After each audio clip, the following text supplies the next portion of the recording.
Alright, and we should be live. Message the Discord. Sounds good. Okay, so in today's live stream, I am going to be starting this. Whoa, I don't know why that happened. I'm going to be doing. What? I want to drag these into each other, but it's not happening. That's fucking annoying. Okay. I'm going to be learning React again, and I'm doing the how to deal with side effects lesson. And I will admit, last night and earlier today, I did do a bit of note-taking for this section.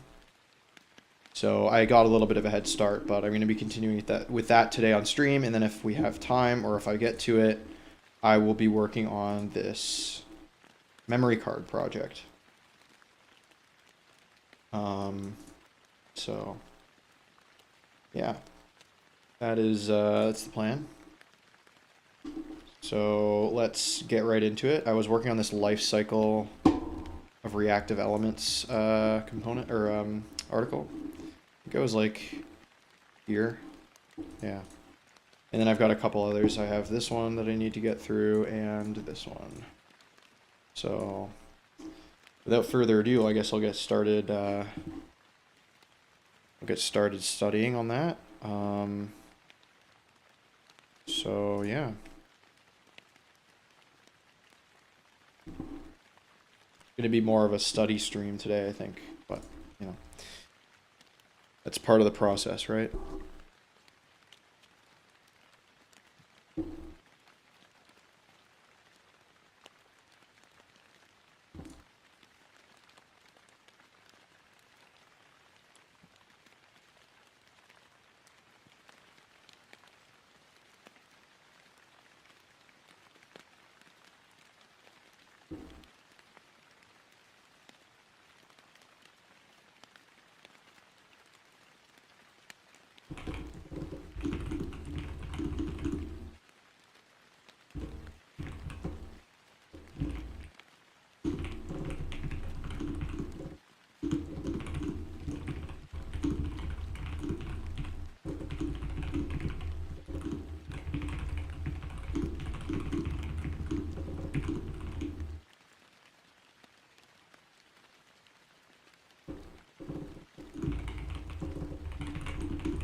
Yo, what's up, Jeremy? How's it going?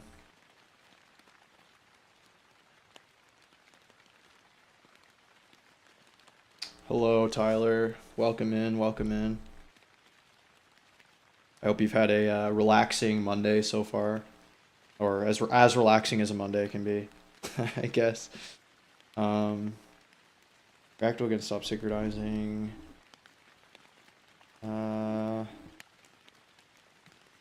Let's clean up.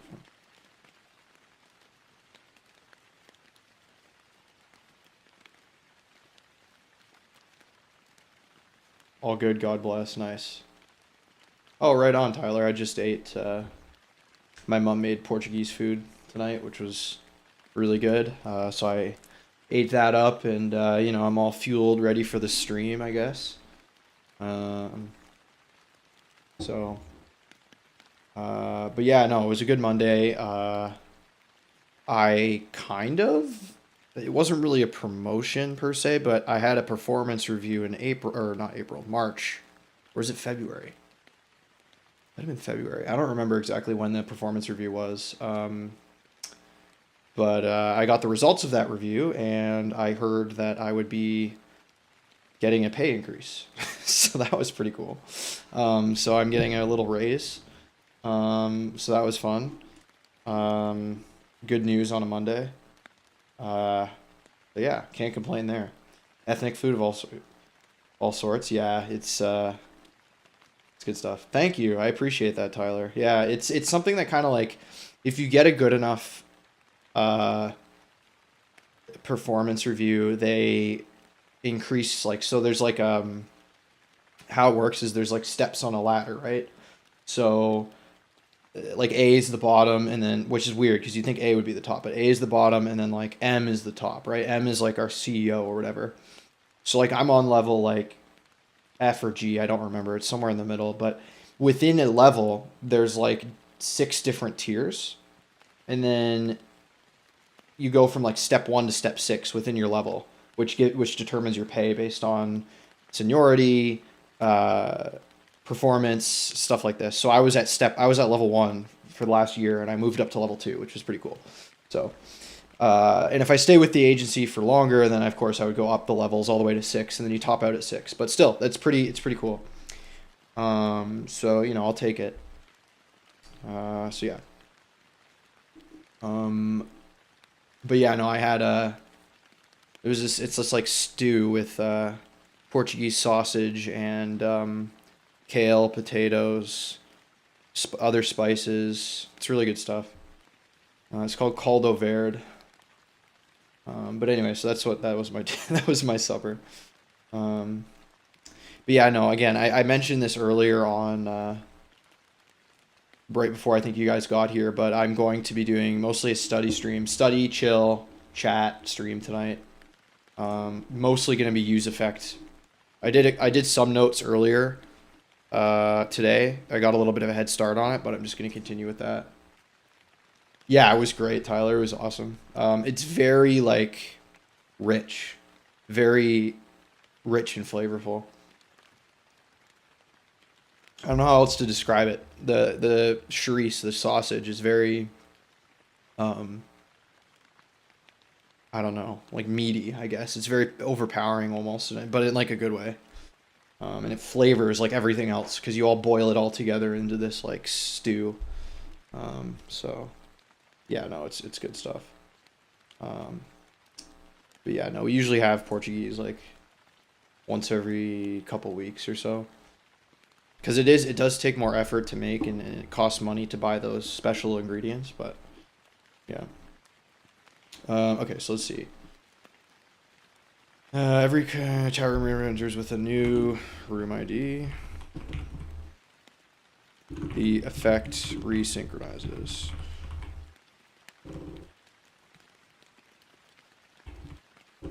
So I can spell properly.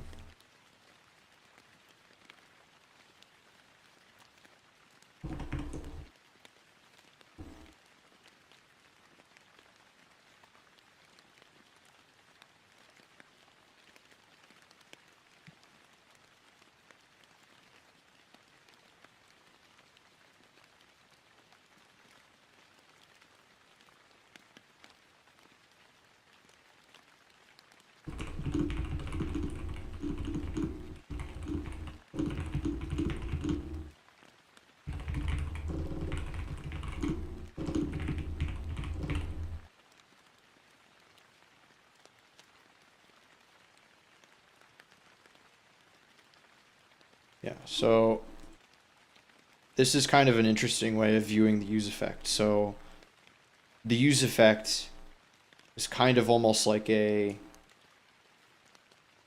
establishes a connection between a component and some external thing, whether it's an API or a library or whatever it is. And every time that the component re-renders, the effect may change or may run depending on its dependencies.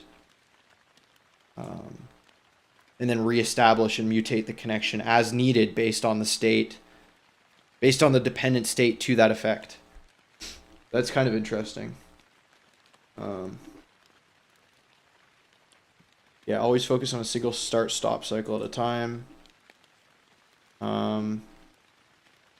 Don't focus on what the component is doing. All I need to do is describe how to start synchronization and how to stop it. Just describe the start and stop cycles or behavior.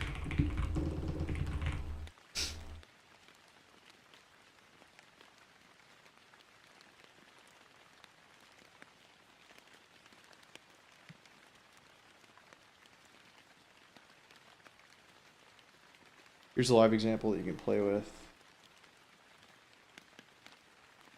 Interesting. So, okay, so the chat is got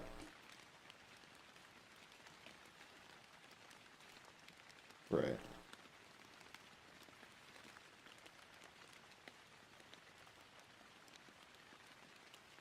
So this chat.js here is kind of acting like an external library or some sort of like API, I guess you could say.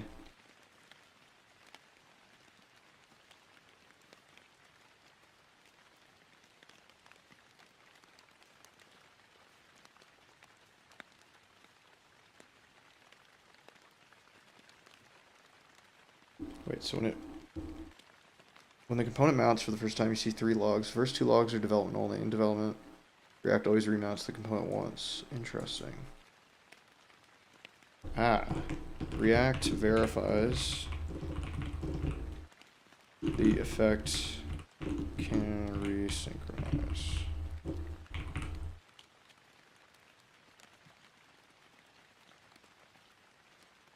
I can't spell.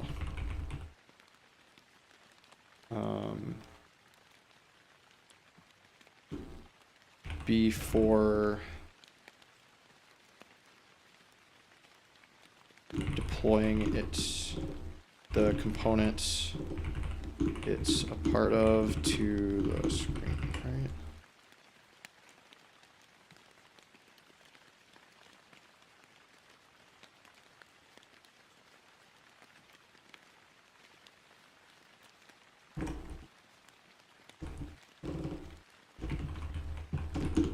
Opening and closing a door once to ensure the lock works.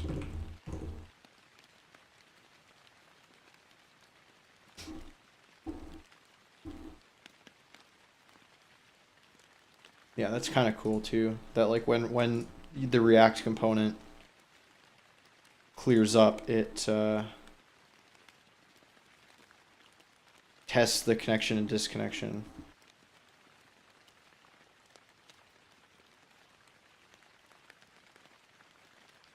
For you, which is cool. So okay, so I'm assuming there's gonna be a chat component, right? Yeah, chat room is a component. Yeah, so here, and then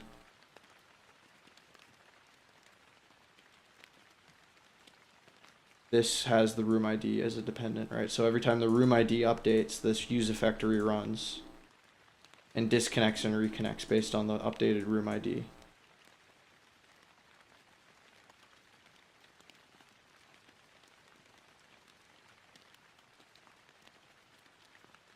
Main reason your effect will resynchronize in practice is if some data uses is changed in the sandbox above, change the selected chat room. Notice how when the room ID changes, your effect resynchronizes. Yeah, exactly. There are more unusual cases. Okay, so for example, try editing the server URL in the sandbox above while the chat is open. Wait, but where does it use the server URL? Oh, because it uses it in here. So the server URL is a global, but if I edit it here, does that like change?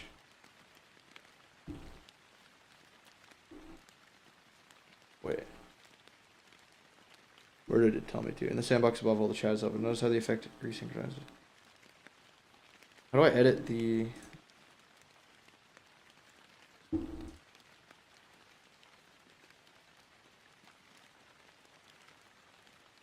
server URL. Okay, so I edited the server URL.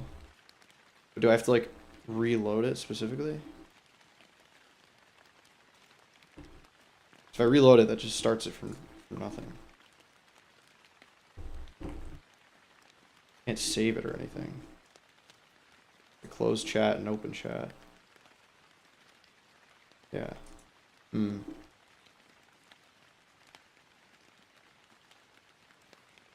Maybe I need to open it in a different sandbox or something. I don't know.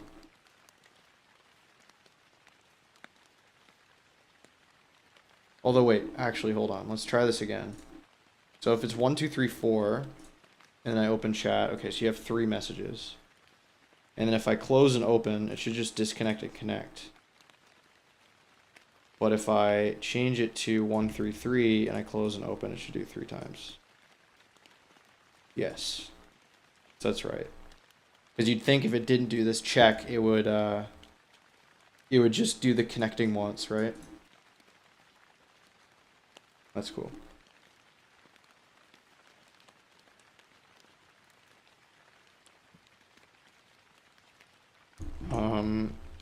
React effect dependencies.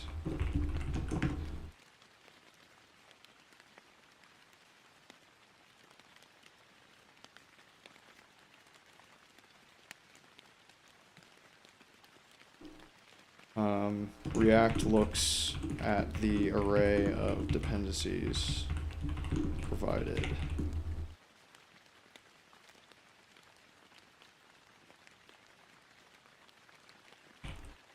If any change compared to the first render, then the effect resyncs.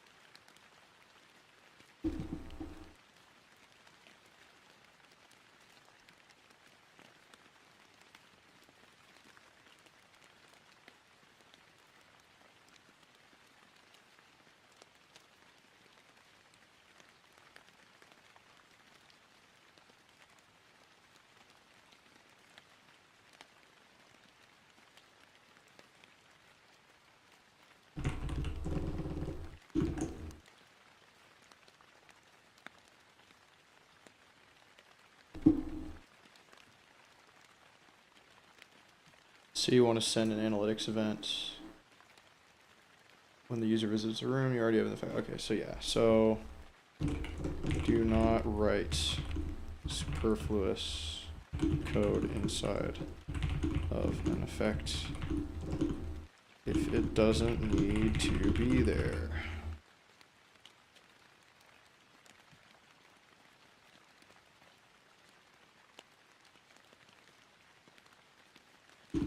Single effects should have as few dependencies as possible. I cannot spell big words today. I don't even think dependencies is a big word, but you know.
I know this is, I was actually thinking about this because, you know, I'm going through all the effort of writing these notes, but, you know, and it's good because it actually teaches me, because this is how I learned when I was a student, but, and I know these are basically just rewrites of documentation, but I was thinking of maybe eventually down the road, like when I have more of a library of notes built up, maybe hosting them somewhere, because maybe someone will get some use out of them.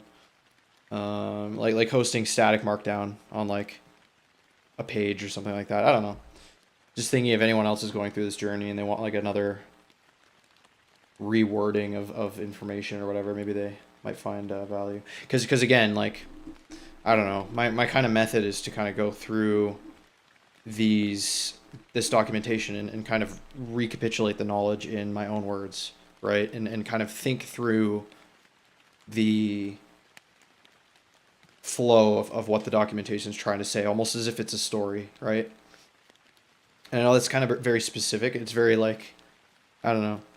That's kind of how I think about it. I kind of am like, you have to engage yourself a bit with the material. You have to read it. You have to think about it. And I don't know.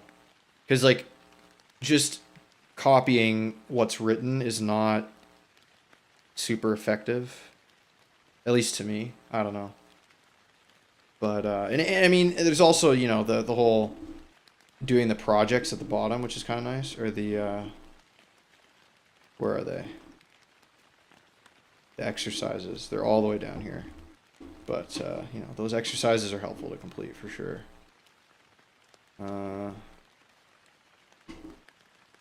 So, I don't know. Just my little 2 cents on that, I guess.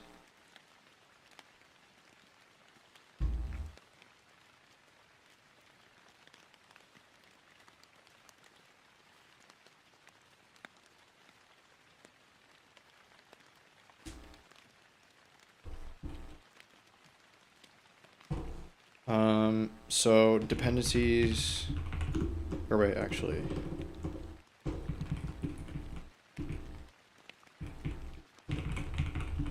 Include props, state, and other local variables defined within the component, right?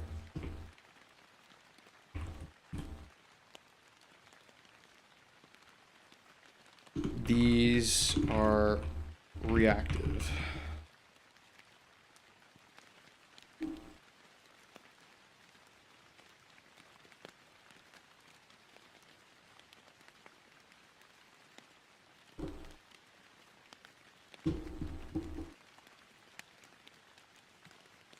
Right, okay. On change e event set server URL d.target value. Yeah.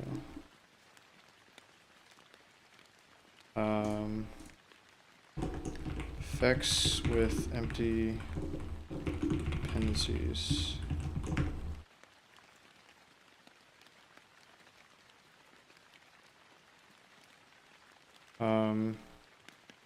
The effect would only, whoops.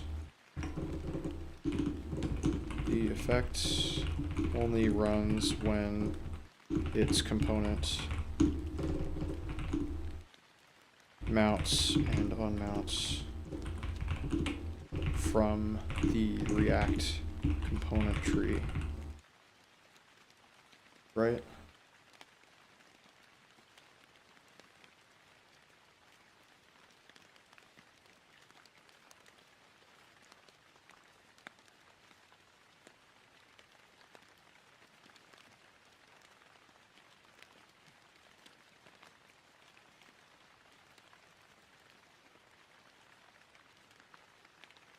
And then yeah, okay, so wants to chat room, show and chat room.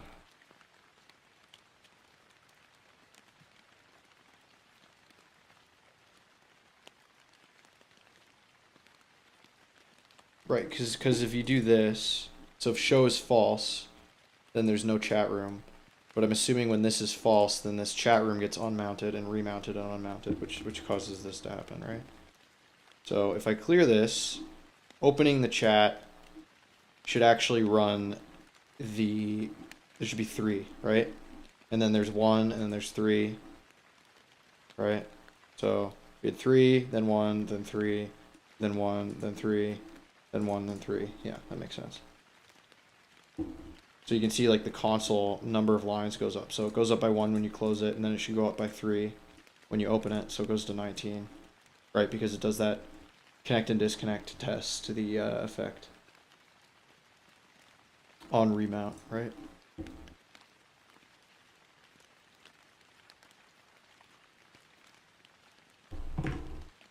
Hey, first time watching this live, welcome in, Dex.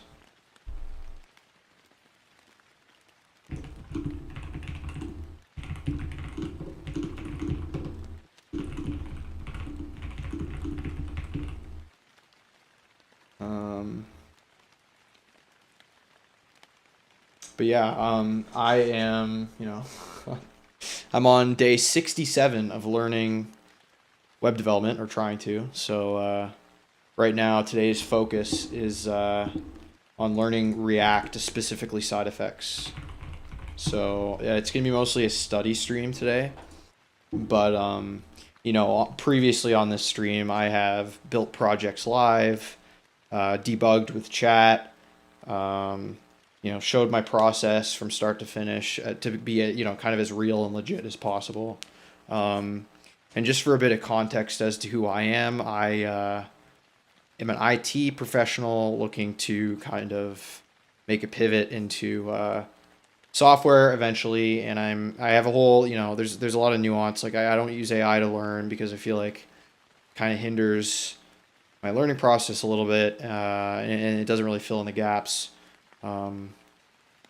So, I'm trying to learn it manually and, documenting my process. You can also read a bit of my FAQ here as well, if you want to get a little idea as to what I'm about in more detail, just to kind of avoid repeating myself. So you can check those out if you're interested, or you can check that out if you're interested. And yeah, I go live 5 days a week. Yeah, it seems too hard and fun at the same time. Yeah, exactly. I'm doing it partially for fun, Dex, to be honest with you. Like, I work a full-time 9 to 5 on top of the streams. Like, I stream 5 nights a week. But I'm also working, so it's kind of hard to balance. But it is fun. I do it half for fun. Like, if I was being, if I really just wanted to get into the industry as fast as possible and kind of be hasty, maybe I would use AI a little bit more, but I want to take a methodical and defined, careful approach, I guess. Oh yeah, and Nightbot came in. I also have a Discord community with over 120 members, where we kind of talk about the development space, web development, AI stuff, etc. You get the stream schedule, stuff like that. So if that interests you too, you can join that, but absolutely no pressure, especially if you aren't a Discord user. I totally understand. But yeah, I don't know. That's kind of what I do here, is I kind of just stream my process and,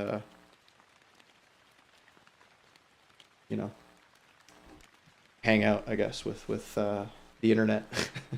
But no, it's been really great. I've been at this now for 3 months, which is pretty cool. So yeah. And I should mention, I also do Pomodoro for the streams. So I do 25 minutes of work-ish. I flex it a little bit. And then 5 minutes of break, and then 25 minutes of work, 5 minutes break. So each session is a half hour. And I usually do about 5 or 6 of those sessions per stream. Because, on top of an 8-hour workday, it is a lot of...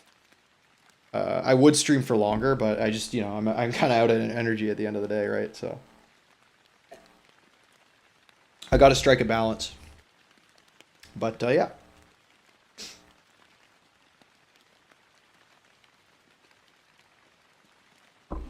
I don't know. This seems like it's going to be kind of a slog, to be honest with you, but it's important stuff.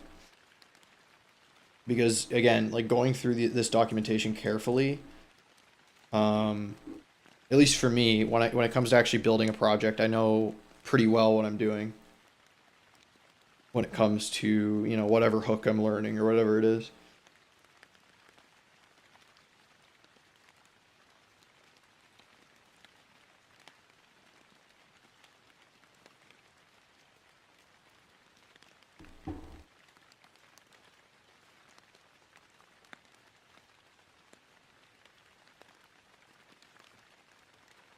I guess you'd be a fan. I appreciate that, Dex. That'd be awesome. I would really appreciate a like and subscribe. Like that'd be great. Um, but we can embark on this journey together. That's kind of also what I'm here for. Is if you guys want motivation to work, I'm here. I show up 5 days a week. I put in the time that I can. And yeah, I mean, I kind of, if you, part of what I was thinking maybe too is that while I'm live, you could have my stream maybe on the side or something and work on your own stuff.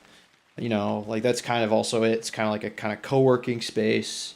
Also, a safe space to talk about whatever software development related or, anything. The only thing I ask, I guess, in general is to not kind of like if you have like strong opinions about AI or whatever, like that's cool and you're entitled to those opinions, but you don't need to, I don't want to be told how to do what I do, I guess, unless I ask. So I don't know, I'm kind of giving you the whole spill, but it's always nice when someone new comes in and chats, so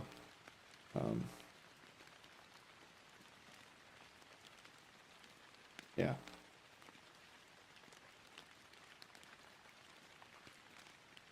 Yo, King, how's it going?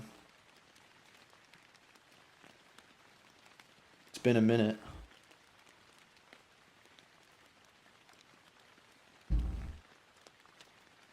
I know you were from the Twitch a while ago, but unfortunately the dual streams aren't going to work for the foreseeable future. I am moving soon though, so when I move, I am going to be retesting that. Yo, bro, what have I been up to? I'm currently I don't know if you've been here since since I started React, but I've been learning React, kind of diving into that head first. TBH, every time I learn, I'm watching your streams or VODs. That's awesome, Jeremy. That's what that's the best I can hope for. I hope to not only be learning, but also to help and teach others through my learning process. That's kind of what the space that I want to build here. And kind of, I don't know.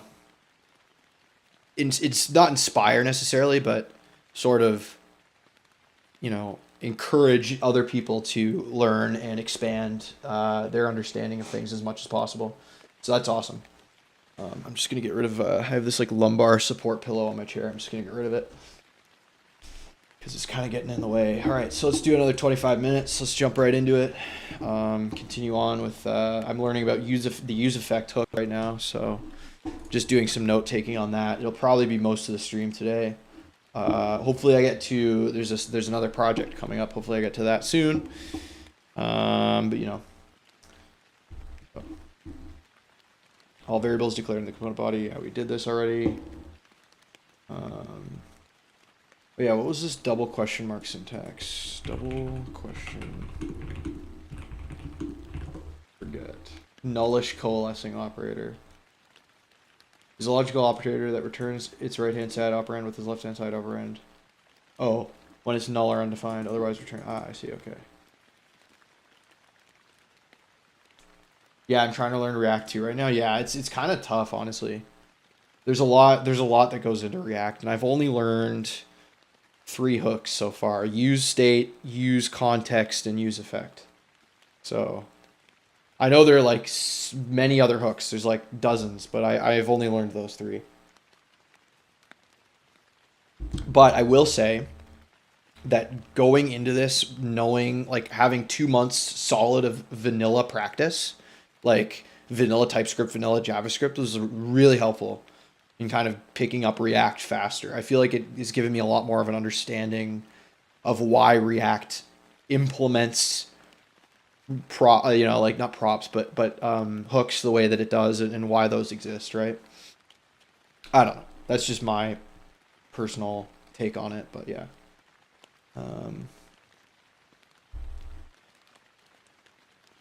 Values that you calculate from them are also reactive.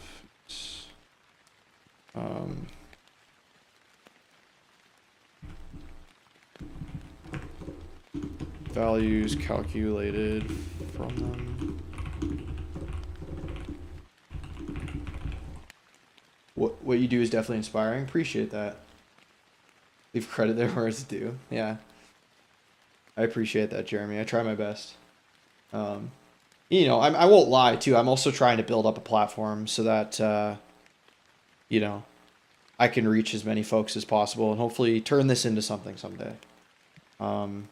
Whether it's some sort of, whether I do content creation or I maybe somehow make a business out of what I'm doing, I don't know. But you know, I'm trying to build up a community. Yo, bro, I'm building something right now, so trying to get a little bit of in-depth knowledge. Yeah, exactly. What are you trying to build, King? Okay, let's say the user can pick. Okay.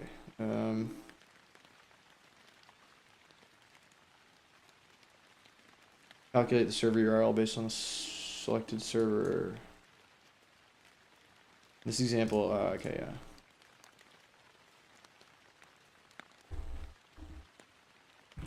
So anything, it's anything declared in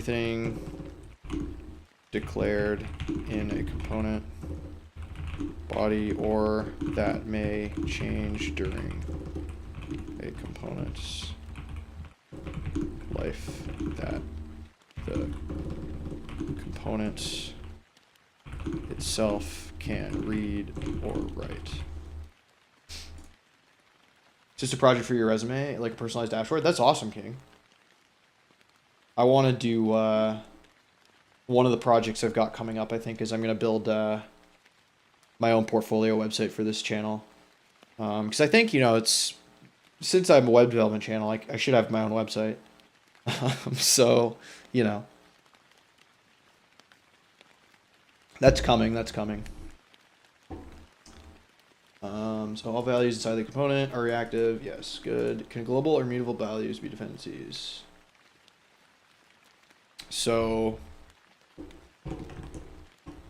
mutable values outside of the component. Jeez, I can't type today. And globals are not reactive.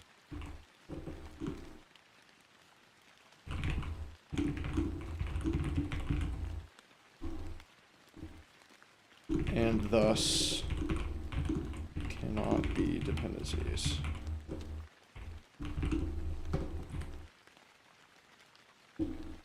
Changing it won't trigger a re-render of your component, therefore even if you specified it in the dependencies, React wouldn't know to resynchronize it.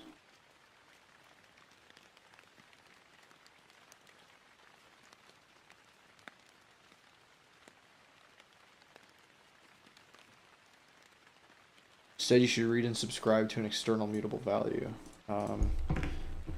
This React components can listen to externals by subscribing to them through the useSync.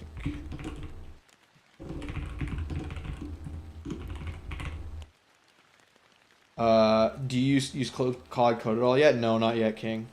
I honestly don't plan on it for the indefinite future. I probably will play around with it eventually, but I think for now I'm just trying to build up my, like for now in the foreseeable future, I'm trying to build up my arsenal of knowledge so that when I do use AI tools like Claude Code, I can look at what Claude Code produces, right, and understand every single line of code that it writes and be like, okay, Claude, you did this implementation in a way that I don't like, and can you change that to, could you use this thing instead of this thing, right?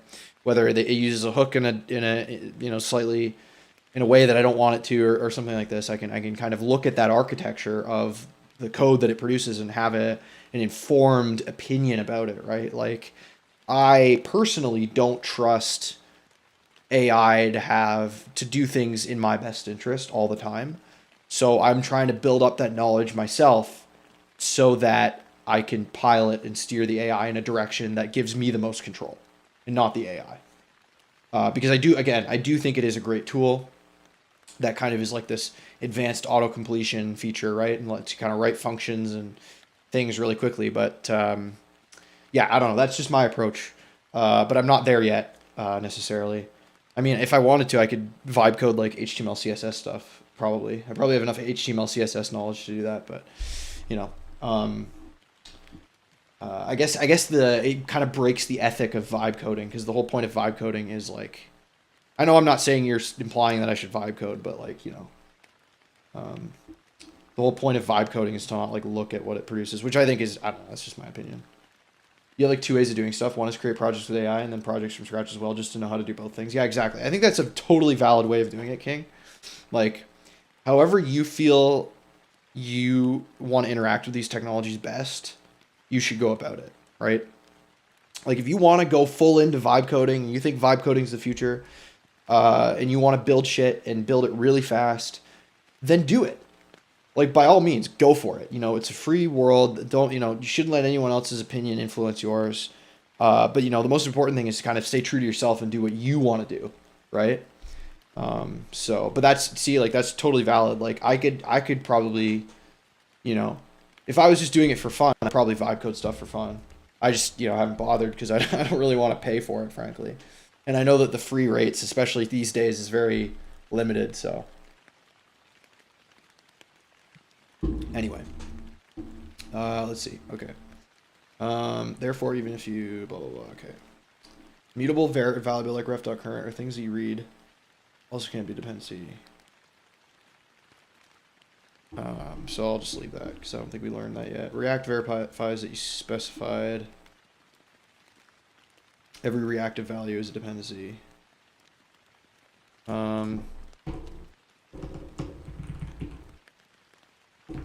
Linters will make sure that all dependencies could change and are read/written in the body of the useEffect. That's fine. Okay, so that's fine. There's a lint error because room ID and server URL are active, so they're not included. This may look like a React error, but really React is pointing out a bug. Ah, see, this is interesting. Okay, so I think we were talking about, I don't know who I was having this discussion with. I want to say it was Tyler in the Discord. Sorry to call you out, but we were talking about emojis in code. I think it was you. But, you know, this is kind of sketchy. So, in the official React docs, here is an emoji in code. I don't know why I didn't realize this before. There's emojis in the code here. I wasn't thinking about that. So is this vibe coded? I don't know. I was just looking at this. I'm like, I don't know why there's an emoji here. This looks like potentially an AI thing. I don't know. I trust that a human being went over this, but that would be hell. If I was unbeknownst to me, I was learning from an article that was written from AI, that would kind of defeat my whole, that would bring the, you know, ship down, so to speak, you know, so. Anyway, I don't know. Actually, lots of people do use AI to write their docs these days. Yeah, that's fair. That's fair. But this, like, I don't know. If it was reviewed by a person, like, I don't care. As long as it was checked by a professional and they're like, yeah, this is accurate and good, then I don't care if I wrote it. Yeah, but like creating good systems requires to have knowledge. Yeah, exactly, King. Exactly. That's kind of my ethic as well. If I audited that, I would have removed the emoji personally. Yeah, exactly. No, I agree. But maybe there's like some like, I don't know how to describe it. Like some maybe it's just personal taste of one of these developers or something. It was like, oh, I use emojis in my code, whatever.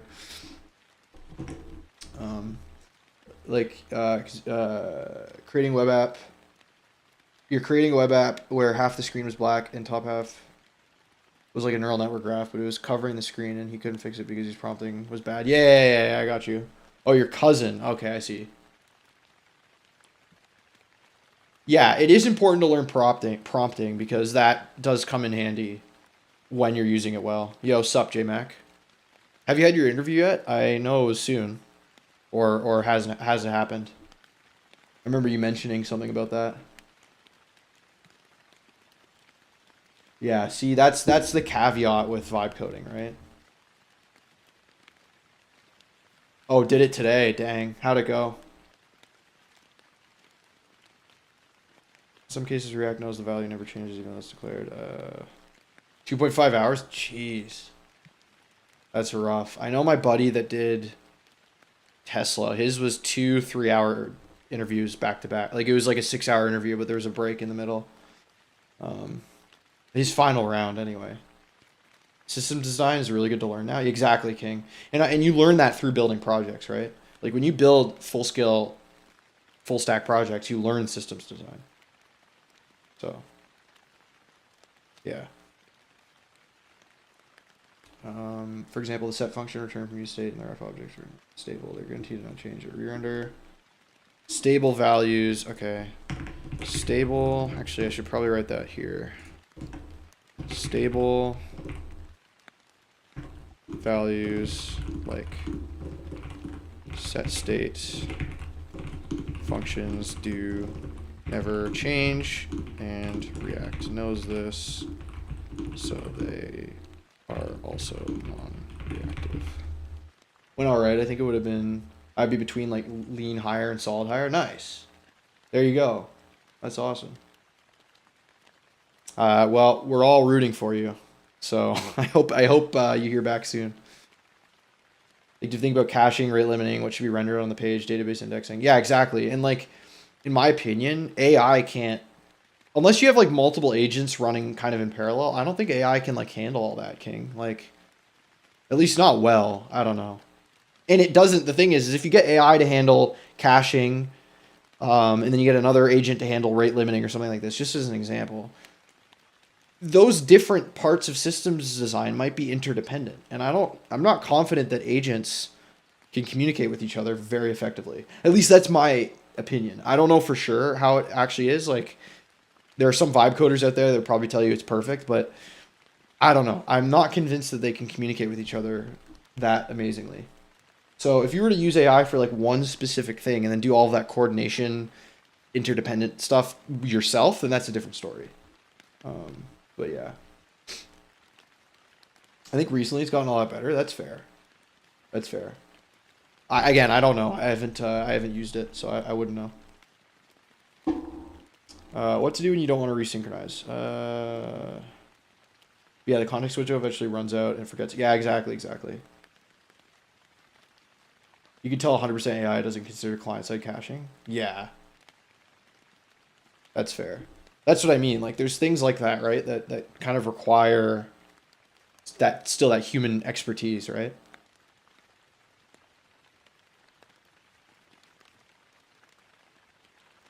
Oh, geez. Yeah. Because everything's like it's I guess it's just requesting. Like, is it all server side then, and is grabbing it's rendering on server and then sending it to the client? So it's not even doing any client side rendering. Or caching, I guess. Yeah, because you'd cache the render so that you didn't have to do another fetch from the server, right? That makes sense. So it's just not caching anything. It's just requesting every single time. That could kind of, especially on older systems, that could be an issue. Or with like anything that has complex behavior. Okay, let's see. You could prove to the linter that these values aren't reactive.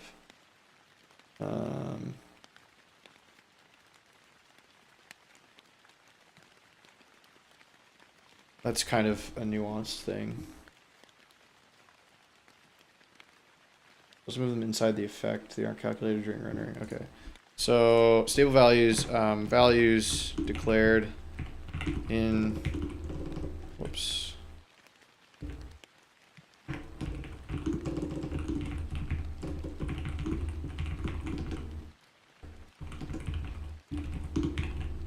Body are also not non-reactive, as they do not change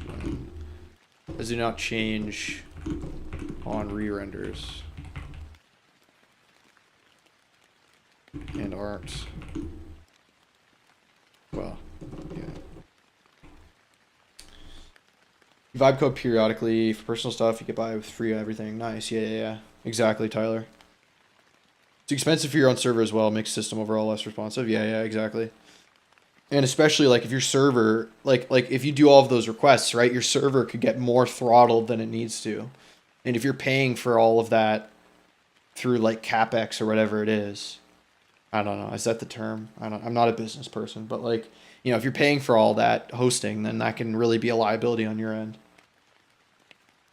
You mostly just get AI to help you with math. Yeah, that's fair, Tyler. I totally get that. Getting a SWE job is so hard, bro. I haven't even gotten SWE related interview. Yeah, it's difficult, King. Like that's why I'm in IT, which is like tangential to software, but it's not software engineering at all. It's tech related. It's tech, but it's not software engineering. Eventually I'd like to be one, but I don't know. We'll see. I don't know if I'll ever get there. I mean, I'm going to try my hardest to get there, but all these senior devs out here, have been coding for 10 years. So they're like, oh, well, it's not, can't be that hard to include AI into your workflow because they're still going to need us. But that's very easy for a senior dev to say, right? But like junior devs like myself, like we still have to we didn't have the non-AI era that the senior devs of today had, right? So we kind of have to simulate that. I don't know. You're completely self-taught over 20 years. Nice. Yeah, that's fair, Tyler. You can also consider yourself SWE because I wouldn't say a degree really matters. I would say you're way more of a software engineer than me because you have 20 years of experience, whereas I have 2.5 years of experience, but I have a degree, right? You're definitely more of a SWE than I am, right? Yeah, sure, I have the degree on my wall, but I don't, I'm still doing this shit, right? That's fair. I mean, you call yourself whatever label you're comfortable with, right? That's kind of my thing as well. Legally, you can't even call yourself a SWE in Canada even with a degree. Yeah, that's true. Is it because you need a engineering degree specifically? Is that why? Because CS, because I know CS isn't engineering. That might make sense. Because I know the title engineer is protected. Yeah. I thought so. You could call yourself a software developer. I'm sure. You could call yourself a software developer. Maybe not engineer, but a developer for sure. Yeah, that's true, JMac. Yeah, I forgot about that. But you could say that's why I say software developer too. Can't choose your dependencies. Your dependencies must include every reactive value. Okay.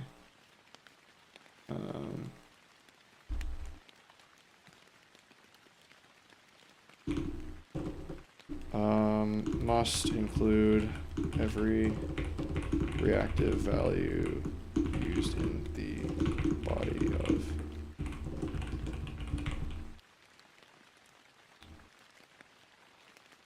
I want to do the latest value. Okay. Yeah, I'm a dev 100%, and I have the knowledge base to be a SWE with some areas, but yeah, exactly. You trying to go to Toronto, melt the Drake ice ball? I saw that. I saw that on Instagram. I was like, what the hell is that? He's filming some bullshit down there. My friend had software engineer as LinkedIn, and then got dinged but for engineering bot or something. Oh, jeez. Dude, okay, they're a little bit pretentious. I don't mean to, because I have a friend that's got his engineering degree or whatever, but he has the ring and all that, but they're a little bit, it's a little bit kind of like the Freemasons. Love some of Drake's music, but I hate him as a person. 100% agree. That's probably the best take you can have on Drake. Some of his music is good, but he sucks. But I 100% agree with that. But no, yeah, I don't know. I find the engineering people a little 33rd degree Mason, no cap, jeez. Dang. Yeah, I don't know. And the other thing too is the engineer is kind of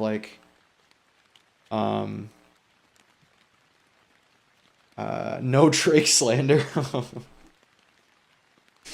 I don't know. I think he's a bit of a douche. I'm not gonna lie, but that's just my opinion. The linter is your friend. Linter only knows when dependencies are wrong. It doesn't know the best way to solve each case. Yeah.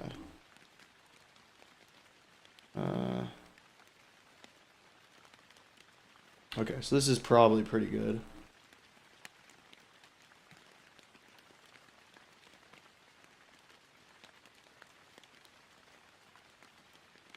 Alright, so I think we're good to start these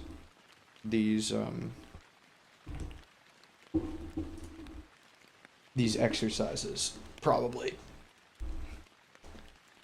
He's just weird, I don't know. And he's a gangster though. You give him that? Yeah, that's fair. Yeah, I don't know. I find his music, some of it's good, some of it's terrible. I like his older stuff more, I think. And he also like steals beats from people. Like I think he's stolen. I forget what song it was, but he stole from this one artist that I then found and really liked. It was from an album a few years ago that came out. Justin Bieber, the Canadian Goat. Yeah, exactly. No, I think his name's like Masego. He's an artist that produced a beat for one of Drake's songs and wasn't credited. So but I really liked the beat. So I like found this artist and now I follow him because he's a great artist by himself. He went to school, was really good friends with his cousin. Dang. Like Justin Bieber's cousin. That's pretty cool. I mean, Justin Bieber, but all right, let's fork this thing. Okay. So what did it say was the problem here? So I think it's re-rendering every keystroke, right? Whenever you type into the message box at the bottom, chat room also reconnects to the chat. Fix this issue so it doesn't happen. So I think you can remove it. Probably. Okay, so let's see. Yeah, so that's an issue, right? So we have the message here, which is in this box, and the useEffect action. So it doesn't matter. Her name was Jenny, great person. That's awesome. Bieber, your goat. Belieber, nice. Okay, I'll take another break here before I jump into this problem. Should have been dancing to the TikTok songs in 2020. Wasn't what were the songs that he did back then? Like Yummy? I don't know. Beeper, Weekend, Rockford. Really? Okay, you're putting Ford above Drake? I don't know about that. That's actually controversial. Sorry, not to get political, but I don't know. It's like a very Ontario moment right there. Watch Rob Ford interview. Oh yeah, I know the guy. Rob Ford is he was something. I actually remember when all that was happening. Funny anecdote about Rob Ford. I had a friend growing up whose mom grew up in Toronto. No. Rob was the mayor of Toronto that died, Tyler. I think he's a little controversial. I mean, he was definitely an ass, but he was funny. Anyway, no, what I was saying is a friend I grew up with, his mom grew up in Toronto, and she played on an intramural soccer team with Rob Ford when he was a kid, like when they were in like elementary school, apparently. Which is a funny story. So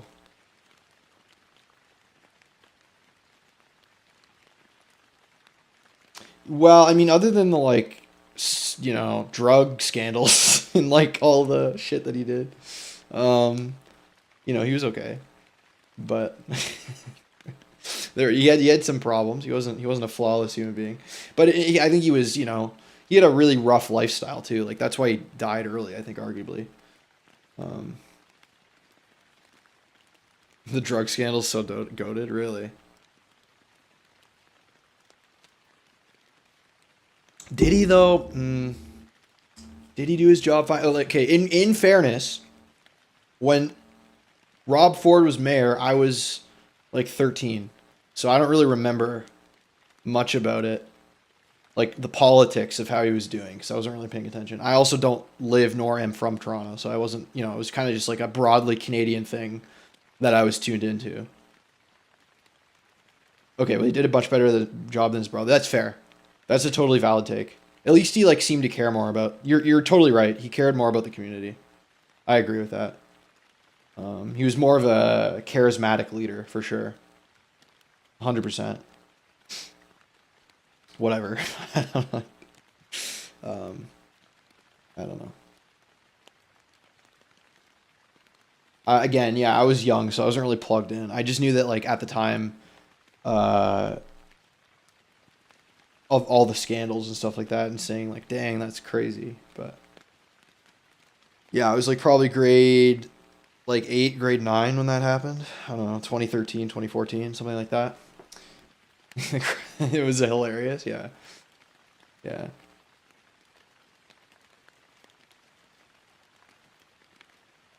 Hopefully my stream doesn't get banned for this discussion. I don't think it should though. I mean, I age restrict. Well, not age restrict, but I like when you're making your channel, you can say whether it's appropriate for kids or not. And I said no, so hopefully this doesn't get like fucked or something. It's probably fine, but not that I make money anyway. I don't know. Let's see. Nah, you're good. We haven't said anything bad or banned. Well, that's fair. Yeah, I just try to be careful. Like, I know swearing is fine, especially if it's like 18 plus content, which like this stream should be. I mean, I know there's some kids in here, but like I would say like reasonably like 16 plus. Like you shouldn't be in this stream if you're under 16. I don't think even 18. But like I know there's some 17-year-olds out there and stuff like that. Like, they're like close to whatever. Like I know I was on into shit when I was like, but I don't know. I don't know. It's a mature topics stream, I guess. I don't know. But but no like 12-year-old should be in this stream. That's fair. Yeah, that's fair. Like if I was a parent, I probably wouldn't let my own kid watch my stream until he or she is like 14, 15 maybe. I don't know. Anyway, doesn't really matter. All right, let's do another session here. I just know YouTube's strict with that shit. Generally speaking. Okay, so what was the solution here? Okay, so let's see. Whenever you type into the message box and put it at the bottom. Okay, so let's see. So this set room ID is changing. Chat room also reconnects the chat. Fix this issue so this doesn't happen. Only connects to the chat room.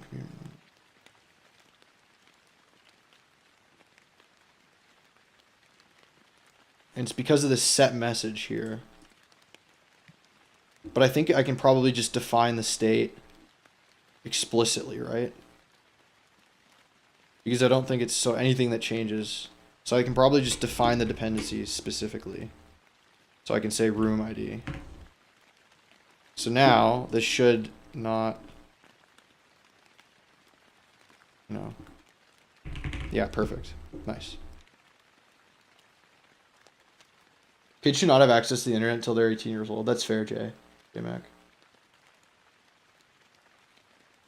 Yeah, that's fair. I think kids, like, I mean, and the thing is like when I was under 18, I got a lot of enrichment out of the internet, but not everyone does.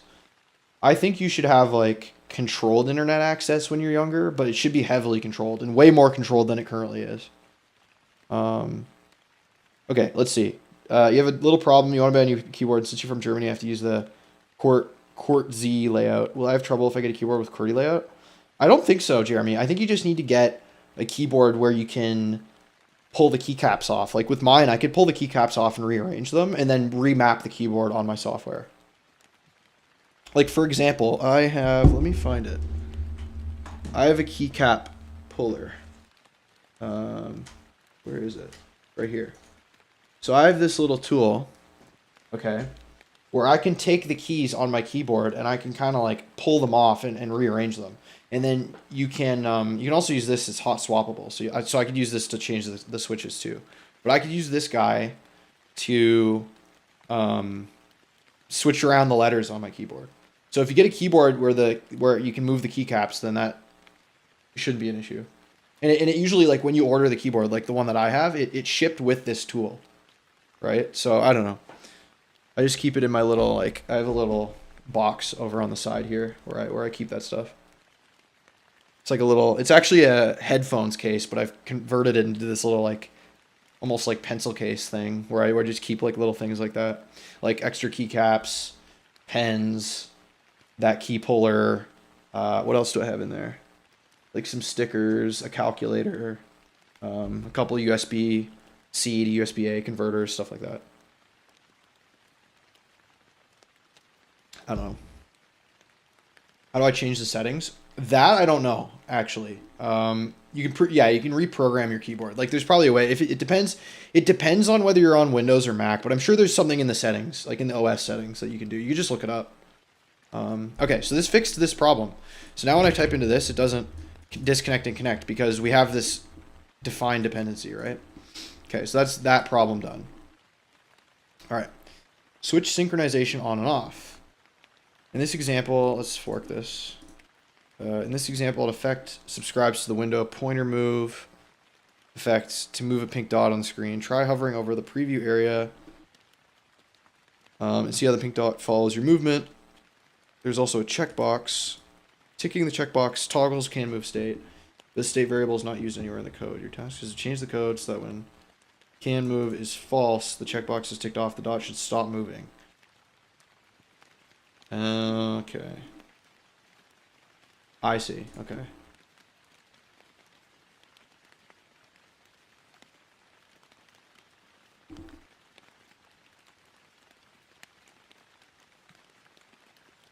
So I can use that as a dependency. You're on Mac, so you can change my settings to system settings? Yeah, probably. Let's see. I'll actually look it up on a separate monitor just because I don't want to accidentally dox myself or anything.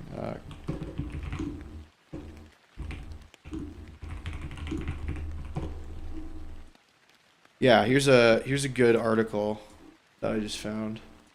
So, key remapping.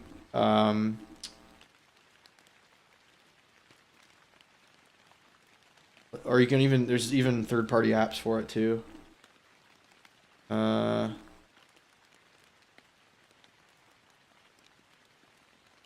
So like there's this thing, Automator, create a new application. You can do this shell script thing, I don't know. Remap a key. I don't know, there's tools out there. What am I trying to learn? This is I've been looking to learn React.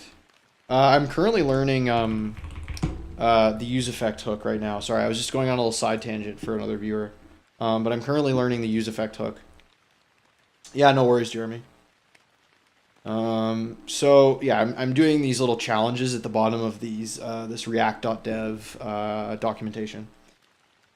So all right, so this one needs to only move the dot on can move, right? So we can do this. We can just say can move, and then we can say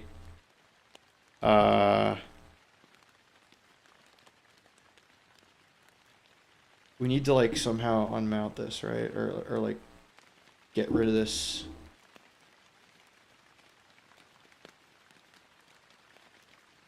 After you toggle the checkbox on and set can move to true. So that is set to can move, right? Yeah. I think can I not do like an if can move or something? Or do I have to actually have that on the outside of the useEffect?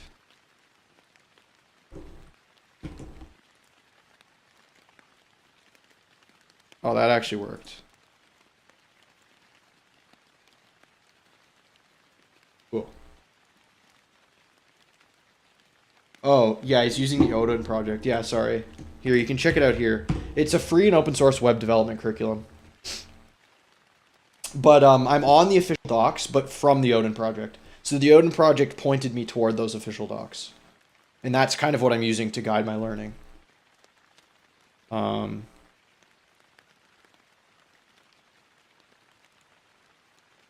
So, yeah, you can check that out there. It's totally free to get started. And that's what I've been doing for 67 days. And I'm actually surprised, and I mentioned this earlier in my Discord community, but I was wondering whether or not the fact that it's day 67 would attract extra viewership, and it looks like it actually hasn't had an impact, which is kind of funny. So, you know, it is what it is, but I thought maybe it would be more of a clickbaity title, but it isn't. That's okay, though. All right. So this looks like it's fine. However, I don't know if this actually runs the... whether or not the dot can move should stay synchronized to whether the checkbox is checked. I don't actually know whether this return function gets run. What is going on here? No, it should be fine now.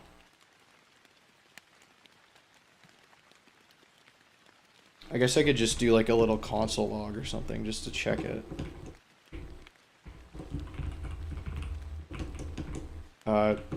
Desync. And then resync. Oops.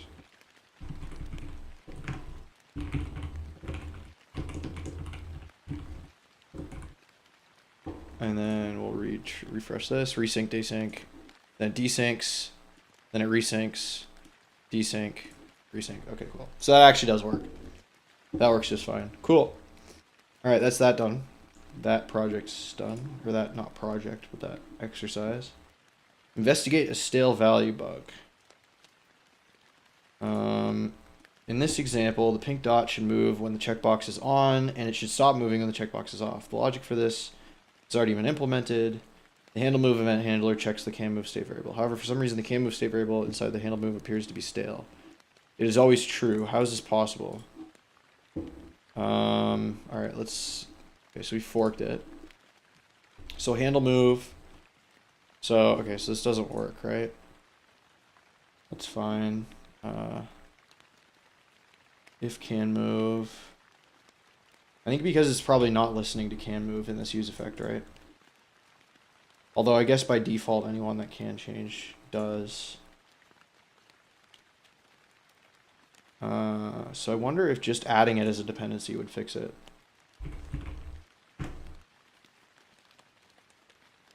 Let's try that. Yeah. Okay, so it's literally that simple. Right? Now that it's a dependency on this useEffect, it is read properly. Cool. Really easy. All right, fix a connection switch. In this example, the chat service and chat.js exposes two different APIs. Create encrypted connection and create unencrypted connection.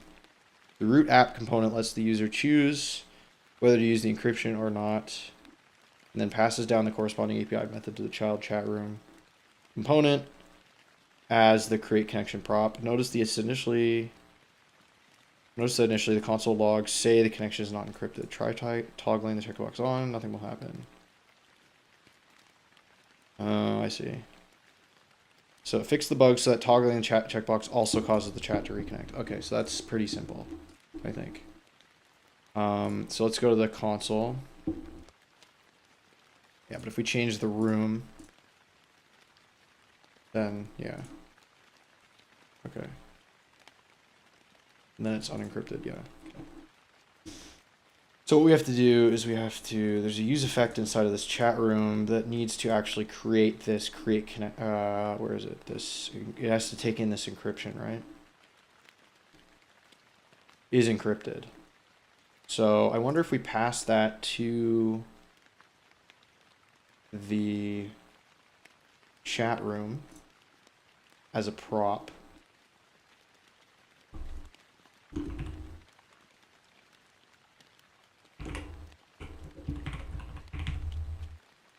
right? And then basically we do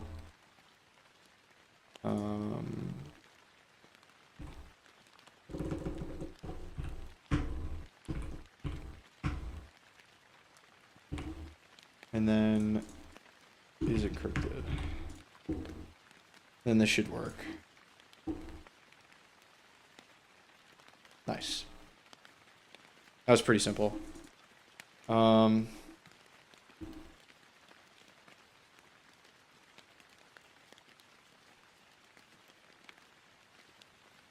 then now changing this should work as well. Nice. Cool. So populate a change of select boxes, or a chain, I should say. In this example, there are 2 select boxes. One select lets the user pick a planet. Another select lets the user pick a place on that planet. Second box doesn't work yet. Your task is to make it show places on the chosen planet. Look at how the first select box works. It populates the planet list state with the results from planet's API call. The current selected planet ID is kept in the planet ID state variable. You need to find where to add some additional code so that the place list state variables populated with the results of the planets plus planet ID plus places API call. Selecting a planet should populate the place list.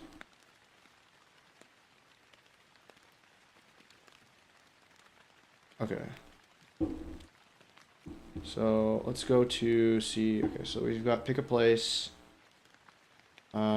Place list dot map place. This is the app, right? Or is this the page? Okay.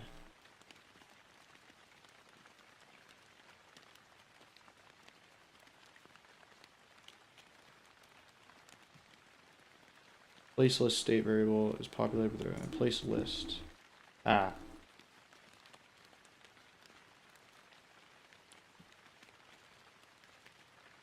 And then is there...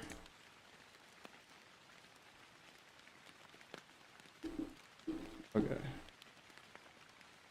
That's just nothing. So I have to do that inside of this, right? So set planet list, set planet ID, and then I need to do another.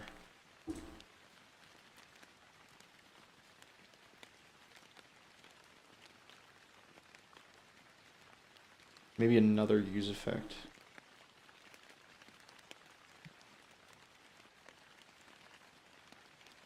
For that behavior.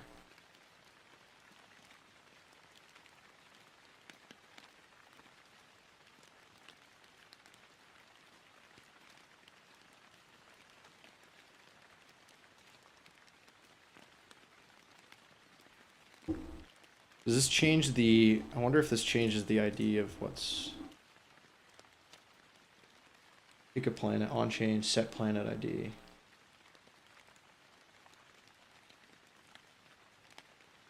So if we do a useEffect here, I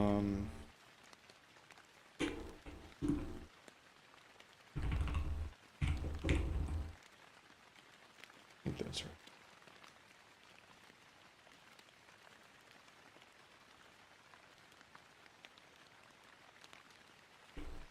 And if we do like a console.log of the planet ID, something just to show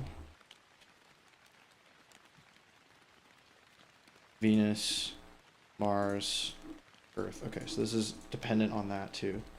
So then what we need to do is we need to populate the place list, right? I don't know what this ignore is doing here, to be honest with you. But that's okay. So we'll do that. We'll leave that there. And then we'll do this fetch data from the planet ID.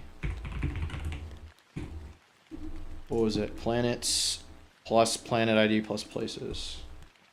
Actually, I'll just do it as a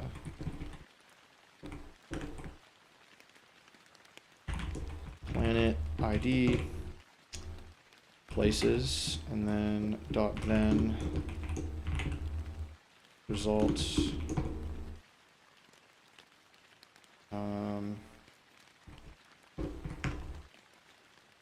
And then set planet or place lists to the result, right?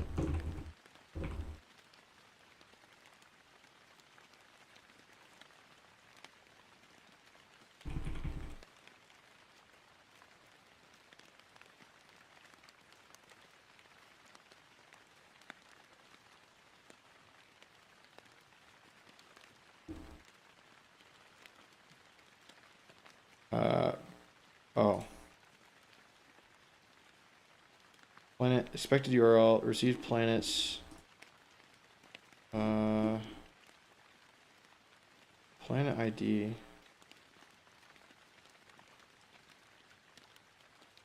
Is that not right? Oh, maybe because this is, it's not been fetched yet.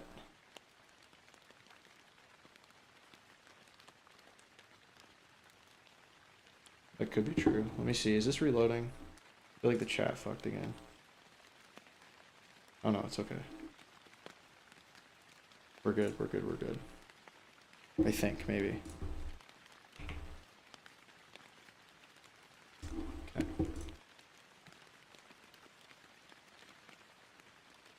Because the planet ID isn't defined at this point, I don't think.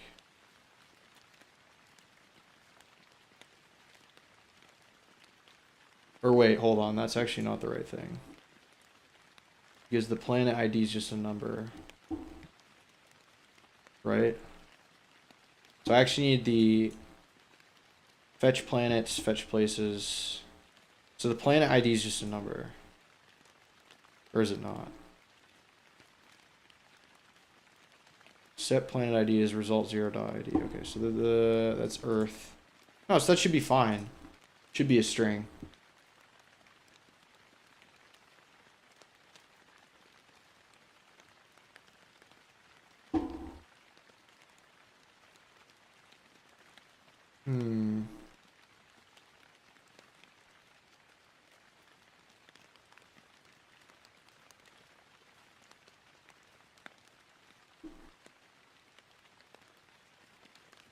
Consider adding an error boundary to your tree. Customize error handling behavior.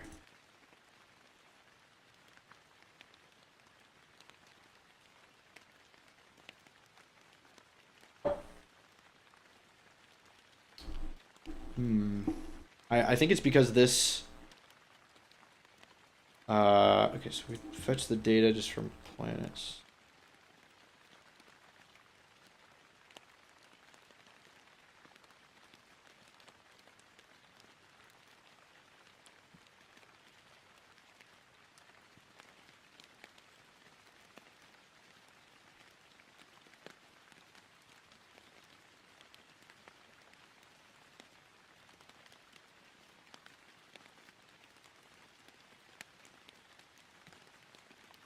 Right.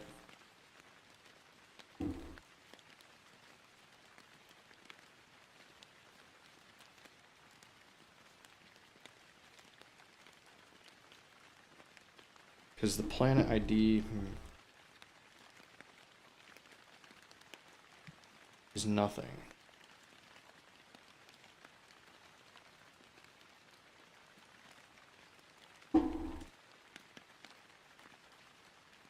I think it's because, yeah, I think it's because this planet list or planet ID variable is empty to begin with. It's fetching this prematurely. So we need to have some sort of state that determines whether or not the planet ID is not like empty or something like that, right? So that's better, I think. Yeah. Maybe have something like this, right? So only fetch the data then, and then now I can get the different places, and then if I get another one, Oh, then it doesn't. Oh, there we go. Then it updates. Cool. Does it add in a fucking delay here? It does. It does add a delay. Okay. That's why it takes a minute to update. Cool. All right, I think that then works.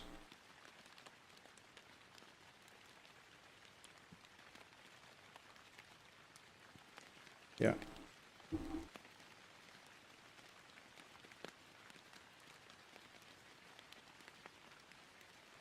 Cool. All right, so that's fine.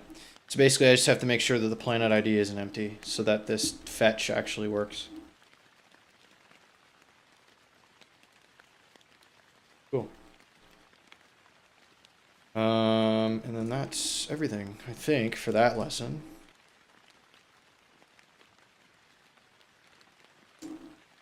Cool, cool, cool. All right, you might not need an effect. This is another fucking long thing, but I think I can finish it probably by the end of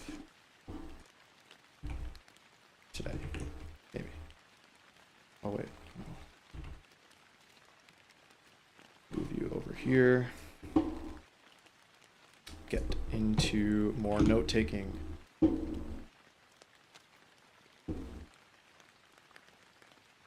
Might not need an effect. Effects are an escape hatch from the React paradigm.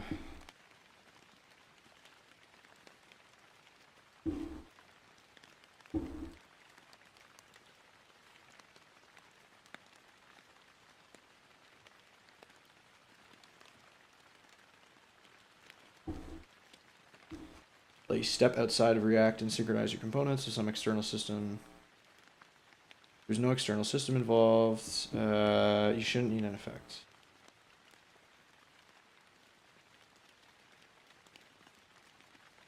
Two.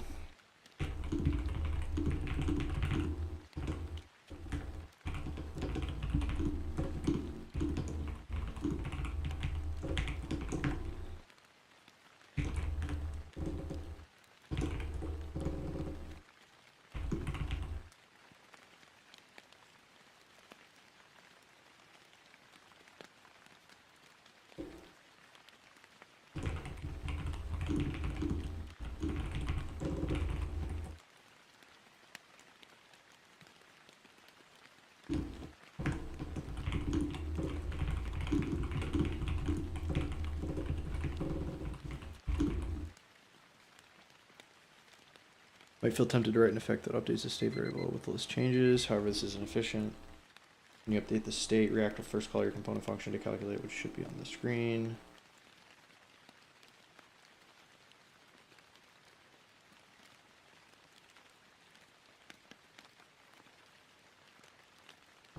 Transform all data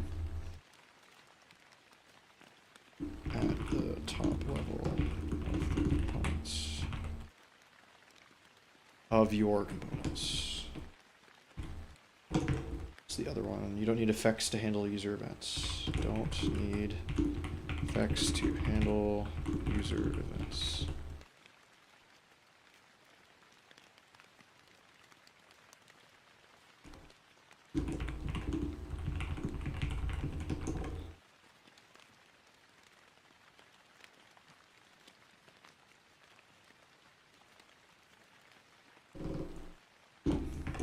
All right, I'm gonna take this 5-minute break. I hope my chat is working. I think it's fine. I think it's just slow tonight, maybe. I don't know what's going on, or if the chat's not loading or something. I don't know. But I am going to take this break and maybe fill up my water or something. I don't know, or it's just not loading. I don't know.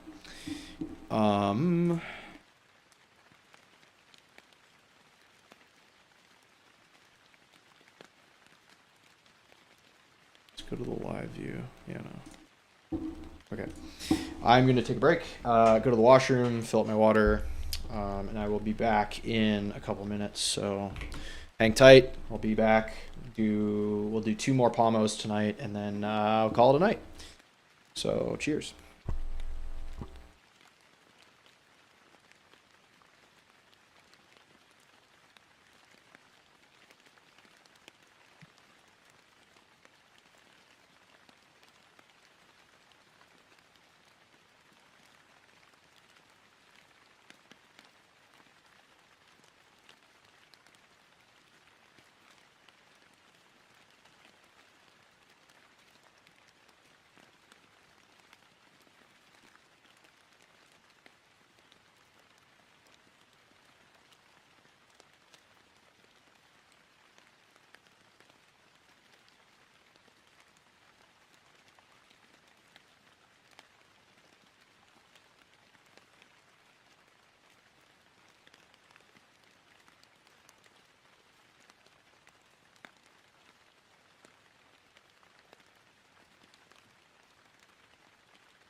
Alright, I've returned.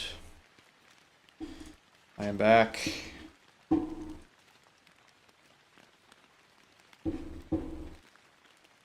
Gotta get through this documentation. I really want to get through this today.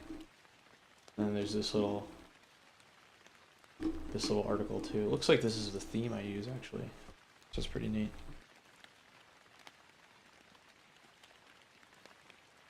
Really don't like this font on this guy's website though. But you know, it is what it is.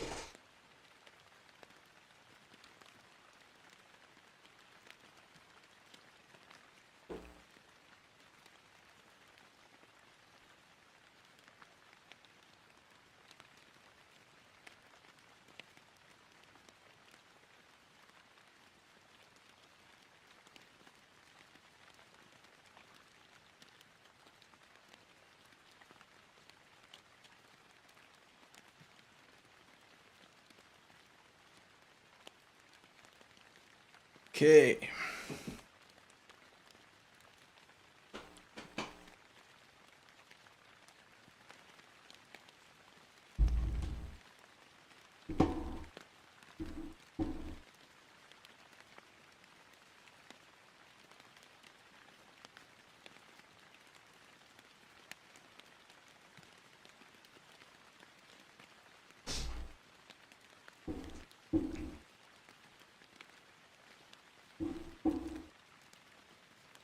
All right, let's get started. Let's do our fourth 25-minute working session.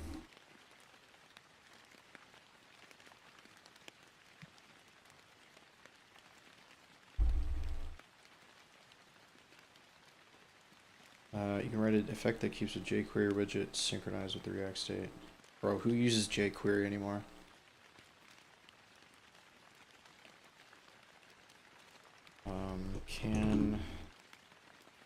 Actually, I don't need to do that because I just did an exercise on it.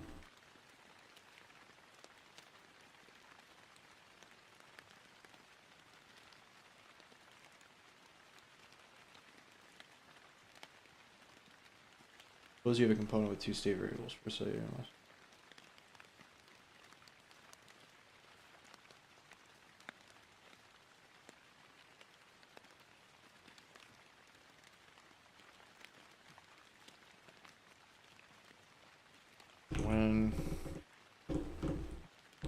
When something can be calculated from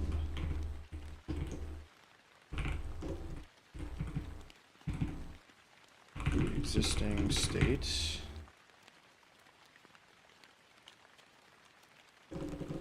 ops or state, don't put it in state. Yo, how's it going, Gervier?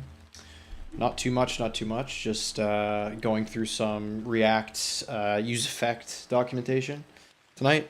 Kind of trying to get through that so that I can get to the next project. So I'm doing this mostly just useEffect, learning that hook with this lesson. So yeah, and then we'll hopefully get to there's another project coming up right after that, so that's gonna be fun. So yeah, I don't know, just writing notes on that and yeah, doing that. It's kind of like a more chill, laid back study stream this evening.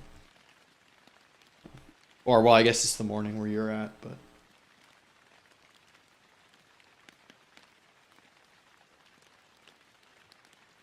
cash expensive calculations.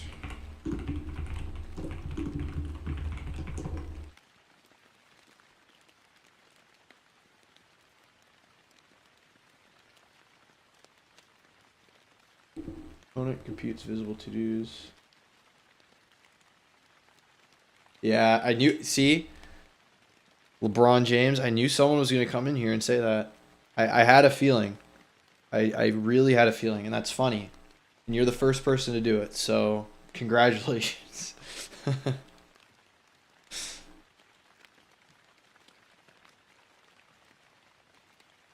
We have stream 69 is coming up on Thursday too, so you got to stay tuned for that one. And then I think that's it for funny number streams until like I don't know, maybe 420 or something. I don't know if I make it that far, which might happen. Probably will happen, actually. Hopefully by stream 420, we're like, you know, billionaires or something. No, I'm just kidding.